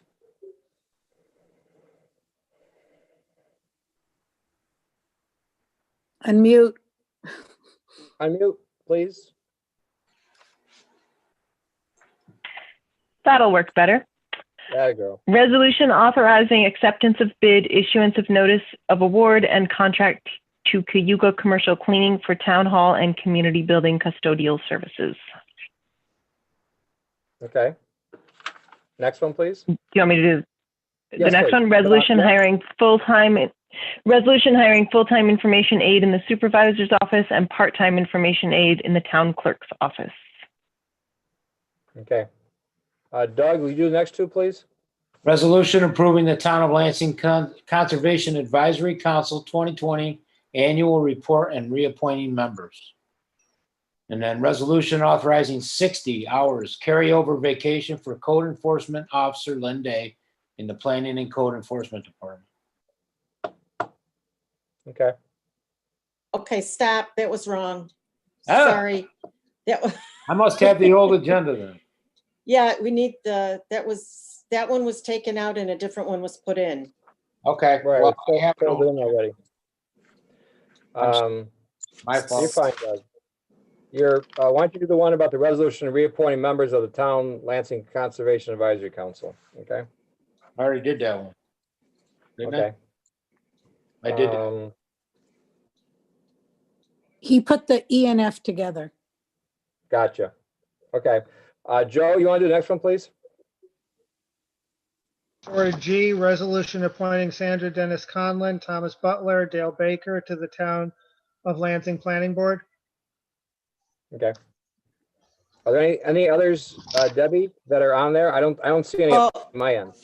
yeah, I was gonna say, but what happened to the? Oh, we already did so the one that we took out for specifically Yes. for Lynn Day was replaced Yes. by B that we Correct. already read. Okay, Yep. just so we're clear on that. Okay. Yep. No, I So- think G was the last one. I Yeah, think. there's 7 of them. Good. Okay. So I guess any further discussion? Mrs. Munson? Okay, so like I said, just kind of ignore the numbers. It was those that we just read, A through G. Andrew Benson, Yes. Doug Dake, Yes. Brian Winlosey, Yes. Joseph Wetmore, Yes, Edward Levine. Yes. Okay, item number 14. Resolution accepting Melanie Malone's resignation from the Town of Lansing Zoning Board of Appeals and reappointing Mary Stowe and Richard Hayes and appointing John Jack Young to the Zoning Board of Appeals. Is there a motion? I'll move it. I'll second. Any further discussion? I have a concern about it. I think that appointing someone who has so much land in the town and has come before the Board of Zoning Appeals at previous times to get changes creates a potential conflict in the future that could be problematic. After working on the board for a while, I think that the board's going to have a hard time being neutral to any zoning appeal that he might bring forward. And I think we should pick somebody else from the group that applied. There was 4 different applicants. And I think putting someone on, we're setting ourselves up for a problem in the future. Andra, any comments on this? I guess I feel that as property owners, that should not mean that we cannot be on the ZBA. And I would think that you recluse yourself and the others have to vote, but lots of us are property owners and some of us bigger property owners than others, but that doesn't mean we can't have that position. Thank you. Bronwyn? I'm wondering, I hear Joe's concern about sort of when you're on a committee with somebody working with them monthly and then they come up in front of you, even if you plan to be impartial, that doesn't always happen. What is the ZBA the one that if we didn't have it, it would automatically go to the county? Is that right? No. And then never mind. I don't know what I'm talking about.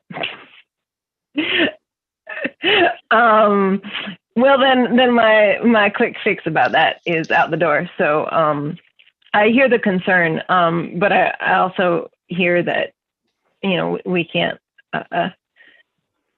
eliminate people from positions because they own land and such. Is he a large developer in town? It's not a, yeah. Do we get thoughts from the current zoning board of appeals about why they chose who they did, or do we just get the recommendation? Well, my understanding was there was one person that was concerned about this, about the conflict. And he was the chair of the ZBA, I believe, for Cuba Heights. And so he was in the same position there as he was here. I don't know where his land holdings are, if they're in Cuba Heights or not. But he's now moved to Lansing. So having said that, you know, anytime there's a conflict, we've seen this numerous times where we've seen Lynn Davison do it when his other half had a conflict about the event center. He recused himself. We've seen Tommy Ellis do it, and he was the chair of the planning board. We've seen Joe do it. When we've seen Melanie Malone do it. I mean, we've seen Doug Dake do it multiple times, and he's a contractor here. And then is there a conflict because he's working on stuff? He says, you know what, I can't be involved with this. And he just quietly just recuses himself. So I think the fact that people are sensitized to this is not a unique situation to recuse yourself. If anything, I mean, even when Joe approached me about my brother's concern, right, about the property, he said, you want to recuse yourself on this? You know, I mean, there is a lot of reasons. People are very diligent about sensitizing other people to conflicts. And so when you say you're going to set yourself up, I think we go out of our way to approach people respectfully, like Joe did with me, and say, are you okay with this? Because is it going to jeopardize the town or not? And I said, no, I'm okay with this because I'm going to vote the way everybody else does, probably, that this needs to be done, which is probably contrary to what people would think I do. So having said that, I think we are very sensitized to perceptions. And I think that's why, and the other thing is that this is a recommendation of their board. You know, how much overreach you want to go into other boards is my other question. Well, and that comes to my question, which was, kind of how does it usually work? Do we get reasons or thoughts about why they picked this person, or is it just, this is who we want your approval? It's their recommendation, just like with the planning board. We just did that resolution for the planning board. Their recommendation for Sandra Collin and to re-up the other two. They didn't have to re-up the other two for alternates. They could have, if somebody else had applied, or they thought somebody else would have been an alternate, they could have gone that way. But we respected their recommendation. Does that help you at all, Brown, I hope? A little bit, yeah, thanks. Let me just step in here, because one, we're not just talking about Joe, somebody I don't want else. to Joe, let me just go through the list then. You can go back when it's Okay. time for your turn. Okay. Any other comments, Bronwyn? No. Okay, Doug? I don't have any comments on this. Okay, okay, Joe. We're not just talking about a property owner, because I think most of the people on most of these boards own property in Lansing. We're talking about a large investment property owner. And I think that makes a difference. And the likelihood, it's not just that he'll have a conflict, it's that he's probably going to come before this board at some point and ask the board to decide on something for him. And I think that's really different than the conflicts Ed was talking about, in which someone potentially had a conflict that would take them out. Here, he's going to come before the board and ask them, his colleagues, to do something. And I think it's harder to make a judgment on one of your colleagues than it is to do it on one of your neighbors, because it's somebody they'll work with for so many years, dealing with various things.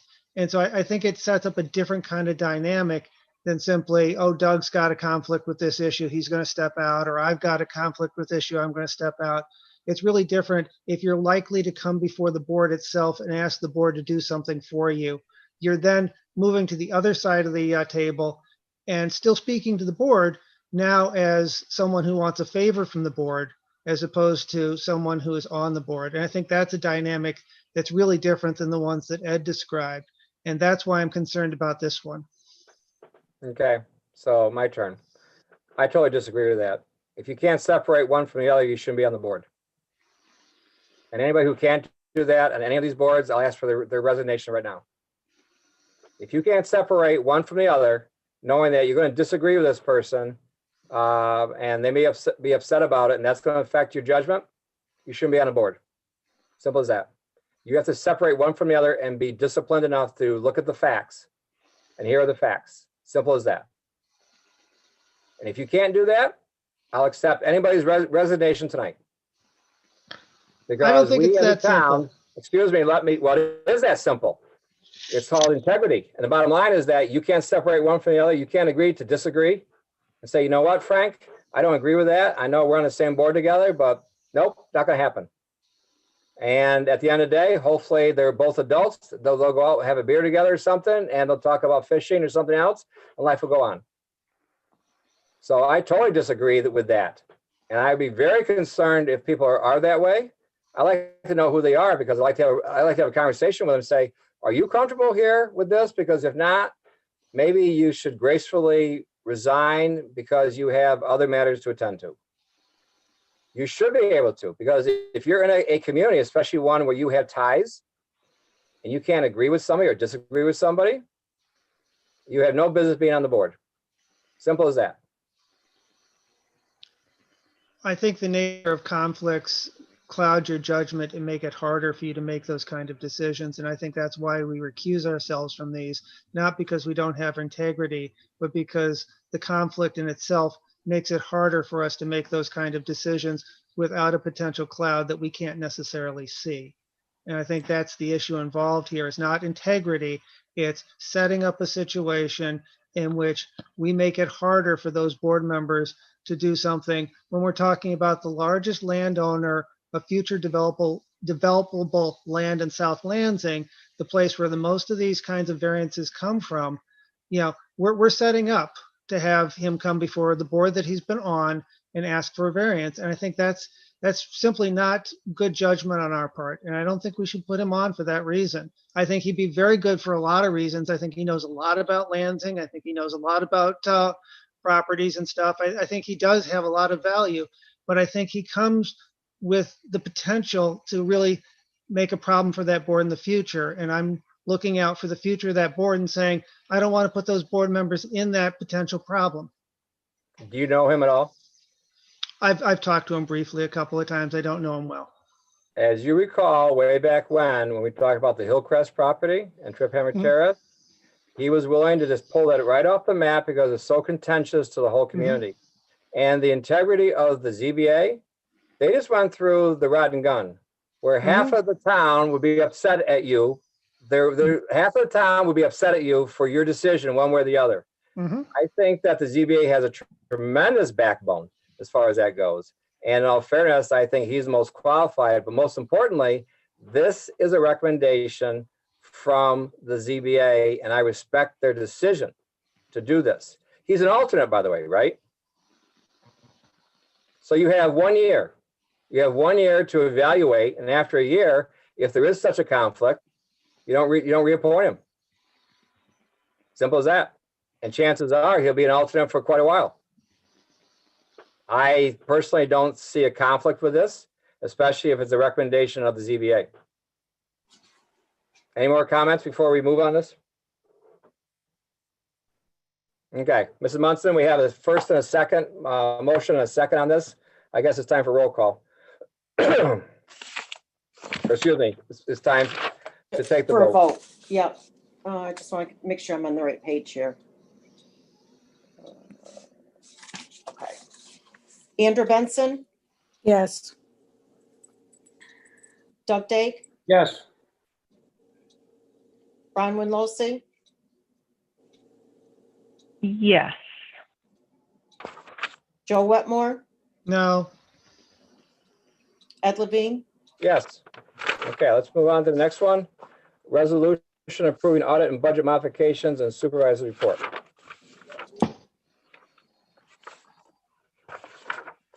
Is there a motion to move this? I'll move it. Okay, I'll second it. Any further discussion? yes. Go ahead, Joe. I would like to talk about the item that I emailed everybody about earlier, the fact that we apparently someone bought a bunch of tables and applied it to a budget line that was not, was zeroed out. So there was no budget under that. And I find this process problematic. If the board's going to be in charge of the budget, how did that happen that we bought a bunch of tables that were off budget and are being asked to approve it after the fact? And I'm kind of concerned about the messaging of it because it's not like we were told this was happening. I happened to notice it as I'm going through the vouchers, but even looking at the budget modification thing, it doesn't really tell us what's going on. And so I'm concerned about the process here and would like to hear more about what happened. Well, I hope that Patrick will be on here tonight, but evidently there were tables that needed to be repaired or to be substituted or increased. So obviously we needed more tables because of all the wear and tear there were. Now, granted that there was no money in that budget line, well, then we have a bigger problem then if we want to go down that road, which is when we run out of money, what do? Budget mod. We do an emergency meeting? I mean, if this is where we have no money in that line, or we run out of it, like with snow plowing tonight, we pull all the trucks in? Because at some point, you do it for one, you do it for the other. I leave it up to different department heads to make the recommendation for the town on that. And having said that, I don't think it's problematic, but I think it's good leadership from our different departments to do that. Like with cricket and the PPP money, right? He could have waited, and then we may not have had any. So a lot of times you have to give them a little leeway to do this. Is this happening every month where there's an account with no money in it? No, we do a lot of budget mods at the end because especially this year with snow plowing and everything else, and with materials, we're getting pounded. I mean, I think, what was it, 9% is what we had left in our budget for the end of the year. So at some point there has to be a little leeway from the different departments. Otherwise, we'll be calling emergency meetings every other day if we run out of money from one or the other. So in the future, as I recommended in your email, what do you recommend we do in the future? Is this something that maybe Patrick should have come to the board first on something like this that maybe was a quote unquote not an emergency? Okay, let's put that down as a teachable moment and do that. But on the other hand, our budget mods are designed when we don't have enough money because of extenuating circumstances that we have to make adjustments. So there's a fine line when you start to go down one path where you say, okay, if there's no money in the account or you've run out, what do? Do you have to wait till the third Wednesday of the month? I don't know. I'm looking for recommendations. If this system doesn't seem to work in the future, if this is not an emergency type of thing, maybe that's what we use as the criteria. Could those tables in hindsight waited another few months? Perhaps. I'd like to have Patrick on the line to discuss it, but probably not. We could have probably survived. So in the future, we see this as a teachable moment and pull back and say, okay, budget mods are only there for necessary things that we've either are doing and run out of money? Is that where you want to go with this? Once again, I'm asking for recommendations on this because you brought up a concern. Because if we have a hard decision, it applies to everything. Just like our solar law, if you have setbacks of 1,000 feet, it affects everybody. So I would just pause and think about what the replications are going to be if we make one size fit all on this. Well, I'd have a couple of recommendations. One of the recommendations I have is that we not get budget modifications an hour and a half, 2 hours before the meeting. So we have virtually no time to look them over, think about them, and discuss them. Yeah, I know these things happen over the course of time, and sometimes we have some last minute ones, but I got these at 4 o'clock this afternoon. That doesn't really give me enough time to go over them, compare them with the budget, and think about them. And I think that I need more time to really be able to look at these.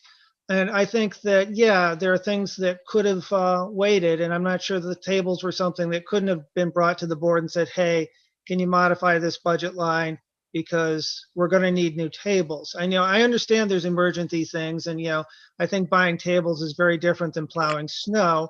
And state law gives you the authorization to say this is an emergency and go outside the budget altogether to do things.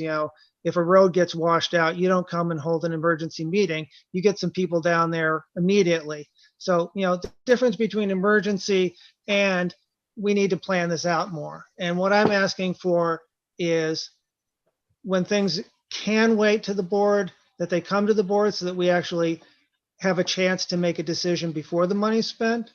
And I'd also like to get budget modifications earlier so that we actually have time to think about them before the meeting.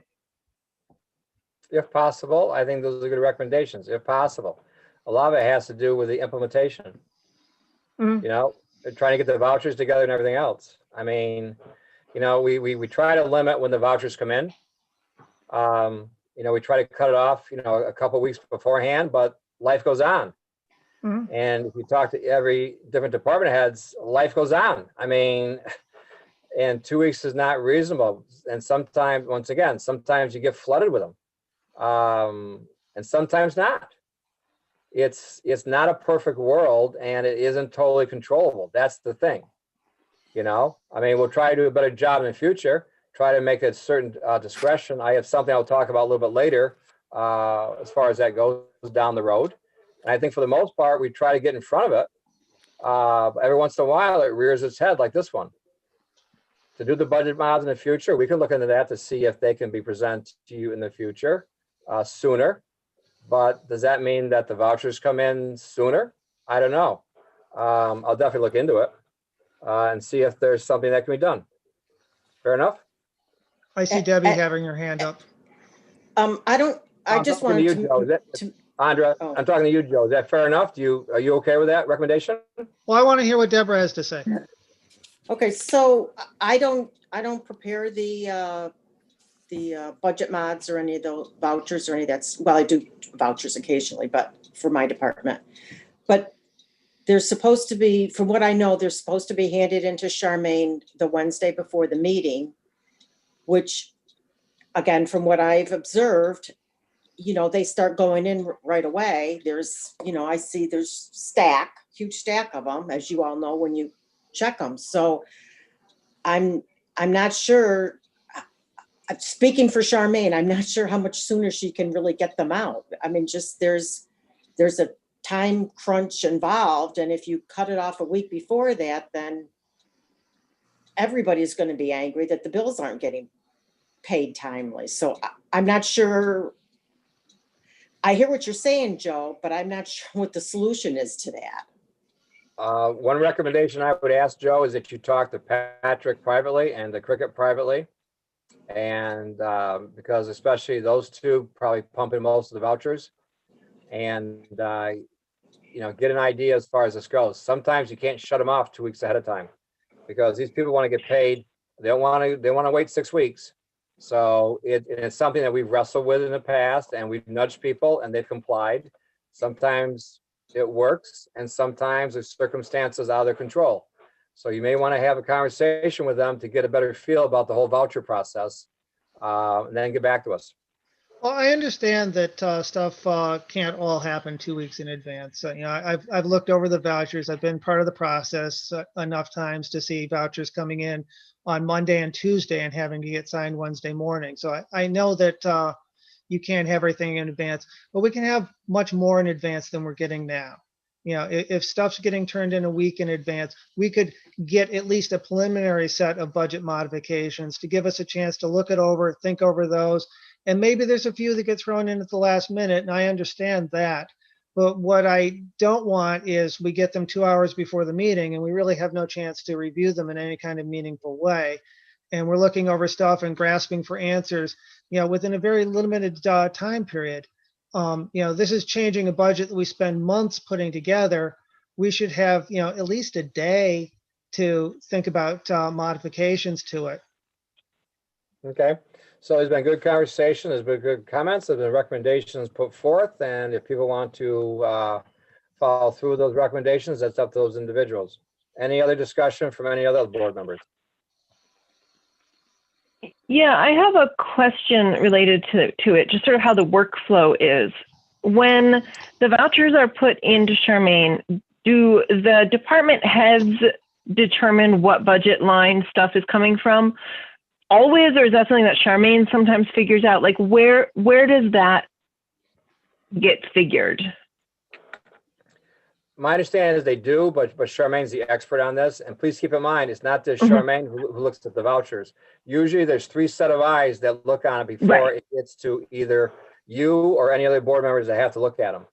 And so there's a review process that goes through, and there's a time factor involved on that. Absolutely. And what I'm wondering is, if, you know, if Pat found a great deal on tables and he bought them and then he was like, oh crud, I went over the budget, I just realized this, and then when he puts in the voucher, lets us know, oh, by the way, guys, this happens, I wanted to draw your attention to it. Is that something that, like, he sees that he's gone over budget on a specific line and could draw our attention to it outside of waiting for everybody's stuff to get together?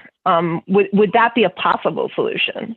It would. I mean, in all fairness, Bronwyn, I don't think he was aware of it, and neither was I, in all fairness, that there was no money in that line. Right. And right. And this is why we do this. Exactly. Yeah. There was no money, and it's always good to have eyes on this. I mean, this is all good discussion. But in the future, it'll be once again, you know, you have a set of protocol. And sometimes they fall through these cracks. And then we readjust, refocus, and move forward. That's why you have more eyes on this than one person. And in the future, it'll be, okay, is this something that needs to be done now? Or is this something that needs to be done at the next meeting and sensitize people to it? And I think we're in that mode. Just every once in a while, it falls through the cracks. And when it does, it's glaring. It's like an airplane crash. It doesn't happen too often. When it does, it's devastating. And then you go, OMG, right? Same thing with this. So we've been resensitized to it, but there's also a process of going through these vouchers. And keep in mind that whoever goes through these vouchers in the next month, you know, once again, we're hiring a new person to go into our office, the supervisor's office. There's be another new hire, I think, as a part-time person over in the clerk's office. But excuse me, through taxes and training, when you have a set of eyes on it, I mean, there's a scramble. And then once again, this is why I recommend that people talk to the different department heads, whether it be Debbie or whether it be Pat or whether it be Cricket.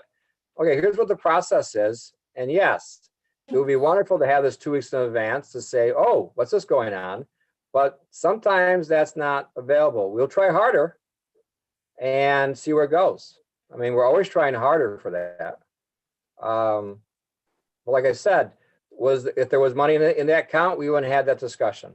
If there was no money in that account, and I like I said, my responsibility. Oh, there's no money in that account. We need to have that discussion. Just like we did with John Howell tonight when we were sensitized to it. So we'll simply do better. Simple as that. Yes, Joe. I'm not asking for things 2 weeks in advance, so that would be really delightful if we could do that. I understand that that's not realistic. But if the vouchers are all basically in by Monday, could we have a preliminary document that shows the suggested changes to the budget on Monday or Tuesday? So we at least have a day to review it before the meeting, knowing that at the last minute there might be some changes, just like at the last minute we had a change on the agenda tonight. And I'm okay with last minutes when those happen, but I'd like to be able to have a day or two to look over the budget modifications before the meeting so I can actually meaningfully review this, because as you said, more eyes on things are better. And to let us have real eyes on them, as opposed to sometime between eating dinner, driving home from work, and getting the email at 4 o'clock this afternoon. I have time to actually read them over, think about each one, make sure that it makes sense to me, be able to review it with the budget and see if there's any questions, and maybe ask some questions before a meeting happens so I could resolve something in advance and not waste a lot of meeting time on it. So to your point, okay, so to your point, Charmaine was sick Monday, okay, as you know. And to your point, and I'm going to bring Deb Munson into this conversation. How many changes did you make on the agenda and on the packet in the last few days, Deb? I think probably 3 or so in the last day or two. So, I mean, I really thought I had it all done on Monday, to be honest with you. And then I was still making changes late in the day, which is why you're getting the packet at 4 or sometimes 5 or 6 on the day of the meeting, because all the changes are made. And it's not a simple cut and paste. I have to change the agenda. I have to sometimes change the working docs. It has to come down off the web. It has to go back on the web. I have to change the minute template. It's not just one simple process. And right now I have 4,000 tax bills sitting in my office. So yeah, I'm doing the best I can do here, but if something else doesn't change, and we've made changes so that I'm trying really hard to get resolutions out to you guys way farther ahead than we were in the past to review them. But there's a lot of people involved in paying the bills. And I don't really see how that can really happen any sooner. I don't know what Charmaine's job entails, but there's many, many steps to it. And like Ed said, somebody in my office reviews them. Charmaine's puts them in, somebody else reviews them. At least 2 town board members, people review them. They're not even due to her until Wednesday. Lots of times she doesn't get them by Wednesday. I don't see how that can possibly happen by Monday. I just don't see it myself, but. Well, and to her credit, she's doing the work of 2 people. Exactly. And we try to find compensation for that. And unfortunately, the options didn't work out. And now we've come to now it's like, okay, let's try a full-time person over there to maybe expand their horizons and go from there. And also with the training process. But to Deb Munson's credit, she puts a schedule in front of us to say, I need these things in by so many days before the meeting. And every once in a while, once again, not to beat this thing too much more to death, these things flare up. But for the most part, I think we're doing a much better job. It's just a matter of when they do flare up, it's very noticeable. And like I said, I understand that. So those are things we can work on. Any other discussion before we move forward?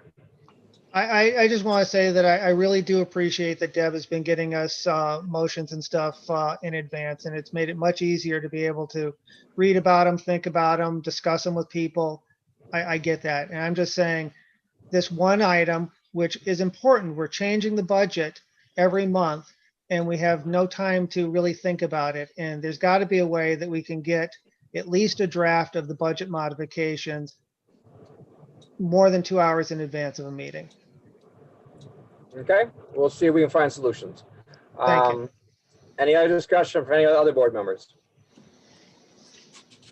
If not, Mrs. Munson, we have a motion and a second. We've had discussion. It's time to vote. And Andrew Benson, Yes. Doug Dake, Yes. Bronwyn Losey, Yes. Joseph Wetmore, Yes. Edward Levine. Yes. Okay, let's go on to board member reports. We'll start with Andra. I think I've said everything I want to say. Okay, Bronwyn. It was a slow month again, town board wise.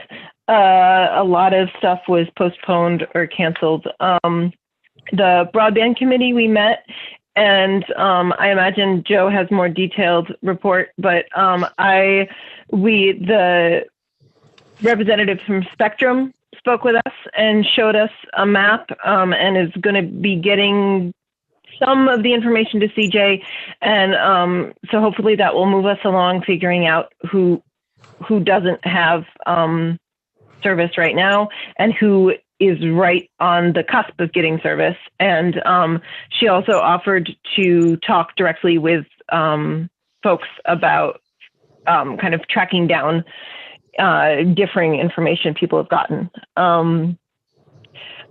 I also attended the heated meetings training with that CJ pulled together, and it was really good. So that is always a good thing to say about official training. I found it really useful and helpful. He talked about how to negotiate things when not in person too, when on Zoom. So it helps. It was definitely a worthwhile training, I'd say.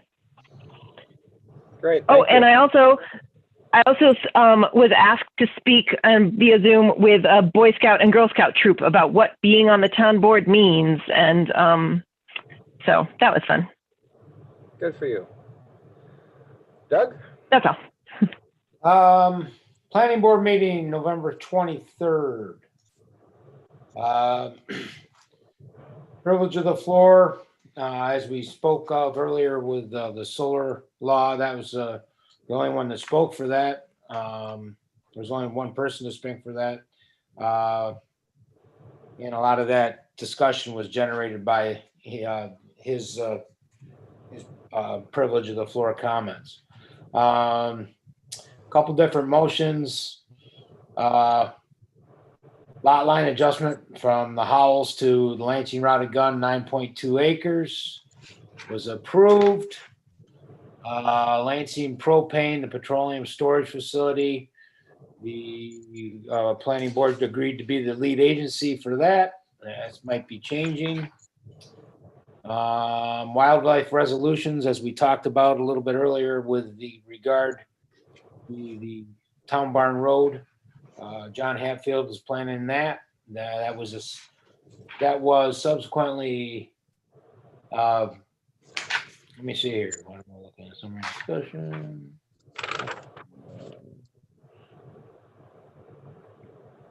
I think it was approved at that point. It was. Village solar modifications. Request for waiver. Basically, they want to build. Add 8 units between 2 buildings, essentially making 2-bedroom units into 1-bedroom units. Other than that, that was a pretty refer to village solars. Oh yeah, motion to refer the village solars to Parks and Recreation and Trails Committee for trails. Britton Woods major subdivision. They're going for their final plat. That was it. They'll be coming up probably our next planning board meeting. And Dollar General retail minor subdivision on Auburn Road up by the old diner. A couple people were in discussion, but the town for Dollar General and the town agreed to be lead agency on that. So, well, the planning board did. That's about all I got. Okay, Joe? Won't comment. By the way, I won't comment on last night's or Monday's meeting. I had to leave early for that, and if Joe wants to feed in on that, be great. Okay, thanks, Doug. Joe? Certainly, I'll start off with the planning board Monday night. spent a lot of time looking over the solar law revisions, some proposed ones. And like I said before, I think they're spending a lot of time looking at what New York State is proposing for large scale solar installations and comparing our law to it and saying, what can we do to adjust our law so that the things that have concerned the town and they put in the solar law that was just passed will actually get accepted by New York State. I think it's not the idea to just revise it because someone complained. I think they're really looking at it and saying, what can we do to our solar law to make sure that it actually works on these large scale solar things, because it's not going to get automatically preempted by the state. And I really appreciate the time they're putting into that. Dean Shea's been putting a lot of the time into that right now. And the other thing that they're doing is they're almost done going over the audit on the zoning things. I know CJ was really hoping they could finish it that night, but they'll finish the audit in January, I'm sure, and continue moving on. And they spend a lot of time at these meetings going over that. And I hope that all that time is actually being helpful for CJ, because they're putting a lot of time going over each of these things and really discussing them out and thinking about them. And I know we're going to go over each of those things and discuss it over again at some point in the future. So that said, I'll go on to the broadband committee that was on December 1st. We had Lauren Kelly from Spectrum come and give us a presentation about the build out in Lansing. And as Bronwyn said, she showed us a map that kind of gave us an idea of how much of Lansing's covered, which is not enough, clearly. And we spent most of our time really focusing on what could be done right now. How could we assist people who are falling between the cracks?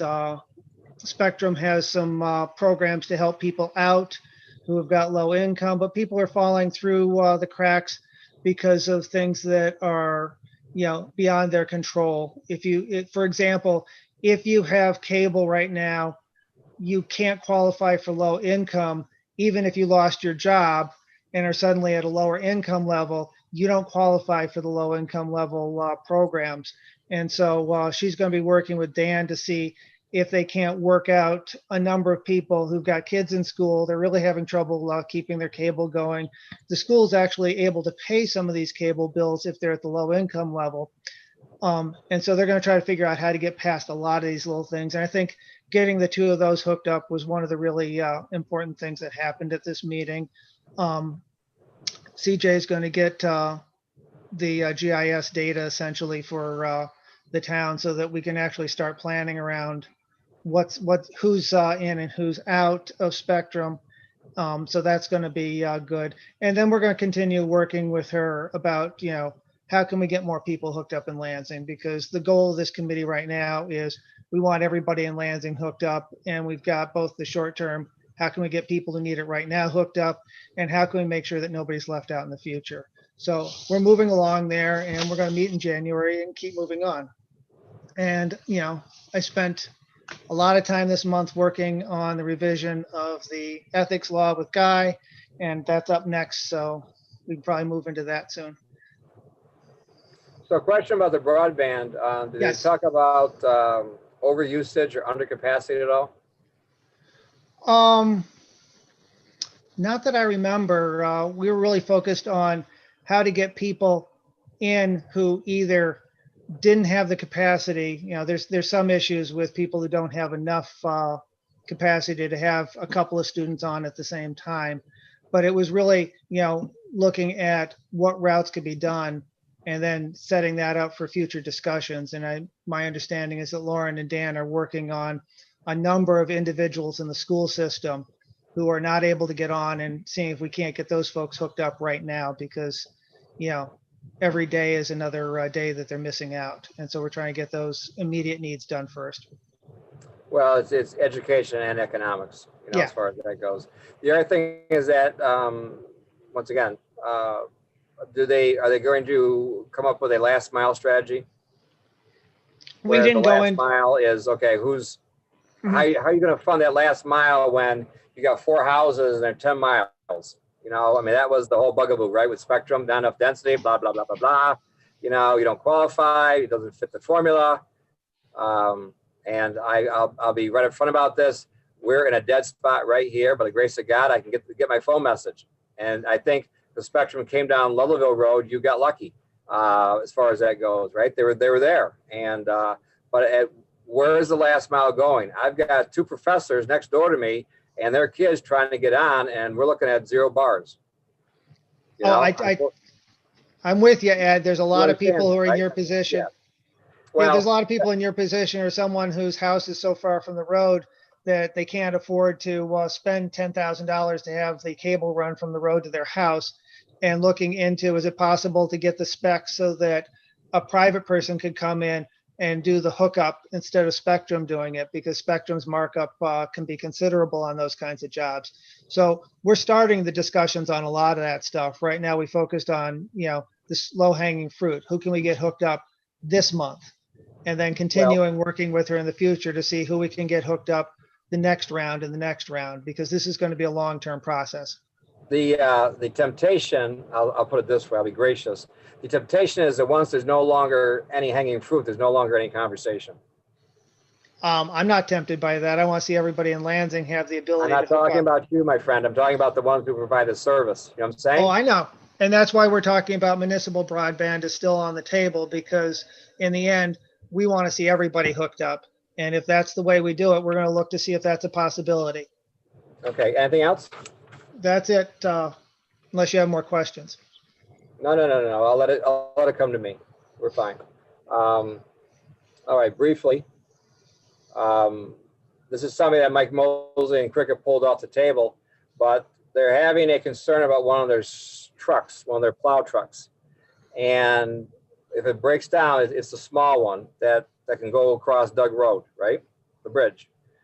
What they're proposing, and Deb Munson, you'll appreciate this, they pulled it off the table because they didn't want to overload you with another resolution this time. They think they can wait till January. They believe they can, this wasn't on any of their plan, but going forward, they're contemplating selling the 1 ton that normally does this job, the old one, and retrofitting the pickup truck so the pickup truck can go down there. A pickup truck can go down there and do it. Yeah, I think it's between $7,000 and $10,000. But this is something that'll probably come to you in January, so I give you a preview of coming attractions, okay? And let them state it as far as where the money's going to come from. But the money will be coming from the sale of another vehicle that they didn't anticipate this year, so it'll be self-funding. So that'll be the 3rd week in January, as far as that goes. So a lot of other moving parts, very concerned about the COVID, only because you have to follow policy and you have to follow protocol, and it's automatic. And if you hit the trigger, here it is, you do the protocol, have a nice day, go outside and bitch about it, don't talk to us about it, that's the protocol. And we're trying to protect our work staff as much as possible. And like I said, we've got a few of them that are out there that will come back soon. But for a lot of people, it can be devastating, especially when you can't control what the source is. So having said that, there's a lot of other moving parts going on here, but I'll limit it because of the time. And I don't know if you want to take a 5-minute break or you want to go into the work session.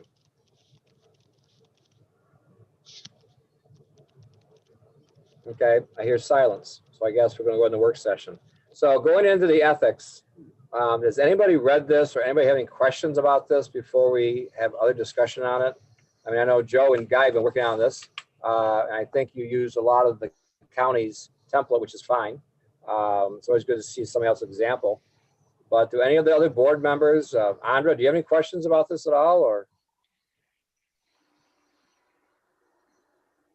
I did read it. And I don't think there was anything I disagreed with at all. I think it Okay. was very well thought out, and I understand that a lot of it came from the county. I understand that. okay. Brown?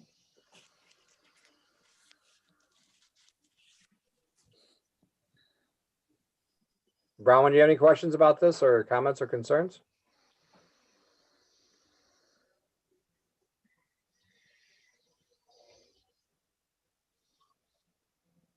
Maybe, maybe not. Sorry, I'm having some technical issues on my end. Give me just a minute. No, Go take your ahead. time. It happens more than we like to admit.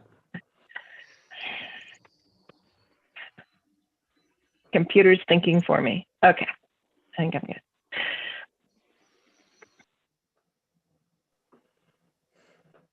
No, I feel good about it. Okay, Doug? I'm fine with it. Okay. I don't think Joe has any criticisms of it. I'm going out on a limb here. Guy, do you want to comment on this? Because it is I wouldn't say a major overhaul, but it is something that perhaps has been on the list for a while. You want to make some comments on it, please? Well, most of what's in there is more policy based for you as a board. There's pieces in there that I don't think cause harm, but I don't think advance good, i.e. The recitation of what is confidential based on definitions contained in FOIL. If they change the rules under FOIL, which they do approximately every 2 years, you're just going to have to keep an eye on that and make sure that you're following the changes in this code. My only concern from most of it's policy based stuff. You decide where you want to set limits and what things you want covered. You know, and so I pretty much followed the lead that was set in terms of the draft, based in part on some of the guidelines that were presented and the reference and general approval of some of the matters contained in the county policy from the ethics board itself. I personally prefer to see something lean more first towards disclosure than prohibition, because I think there's enough gray areas. But I'm not sure how you tackle that other than say this is not allowed, go to the ethics board and determine if it's allowed. So some of the language where it says, well, you shouldn't do this if it appears that it might affect your ability to faithfully discharge your official duties. Well, appears to whom? You know, you start to get into that sort of situation where, well, that's prohibited. Well, I don't think it means that. I don't think it's a conflict. Well, I think it is. Well, I'd rather see language that says, when in doubt, go to the ethics board before you take an action. The one concern I've always had with the county's version is that it is more reactive than proactive. It really focuses in some respects on identifying what you cannot do and punishing or reviewing something that's already done. And it doesn't really seem to, at least as written, encourage people to go get advice before a situation arises or in relation to a foreseeable situation that could arise, such as the discussion you had about the ZBA today. So other than some minor tweaks like that, which I think are really, really simple, just some phraseology somewhere that says, when in doubt, employees and officers should go seek an advisory input from the board. Other than something like that, most of it I think is just fine. I would just like to see something that pushes a little more towards encouraging people, or perhaps even mandating people when this situation is ripe, to go to the ethics board in advance of there being a problem. Because I think the real function and purpose of an ethics board is prophylactic, not punitive. And this draft, compared with the last, has a lot of good stuff in it. I commend Joe for merging the best of what Lansing had with the best of what the county had. But that would be my only comment. But that's just observational from doing this in multiple locations. I think it's up to you to determine where you want to set limits, if you want to set stricter limits, if you want to expand into other subject matters that are not in the general municipal law. And here it has, and I think where it has gone is logical. I think where it has gone addresses issues that are not just related to having a conflict of interest on a contract.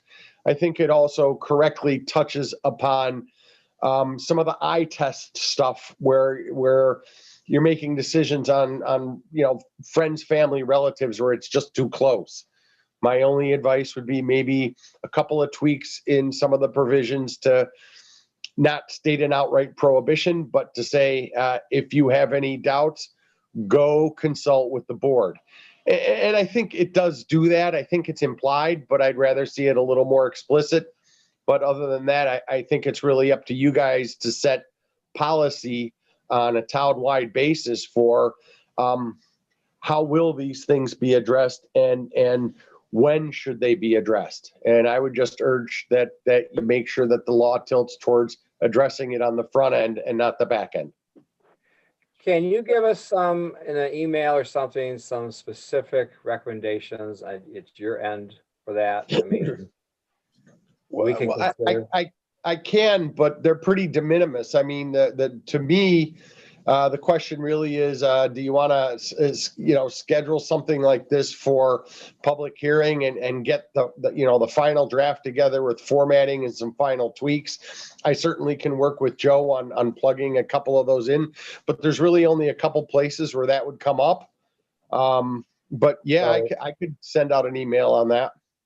What I'm thinking of is that, of course, January, we have our organizational meeting, which sometimes can be quite lengthy, and we've tried to dedicate almost a full meeting to that if possible. Right, Deb Munson?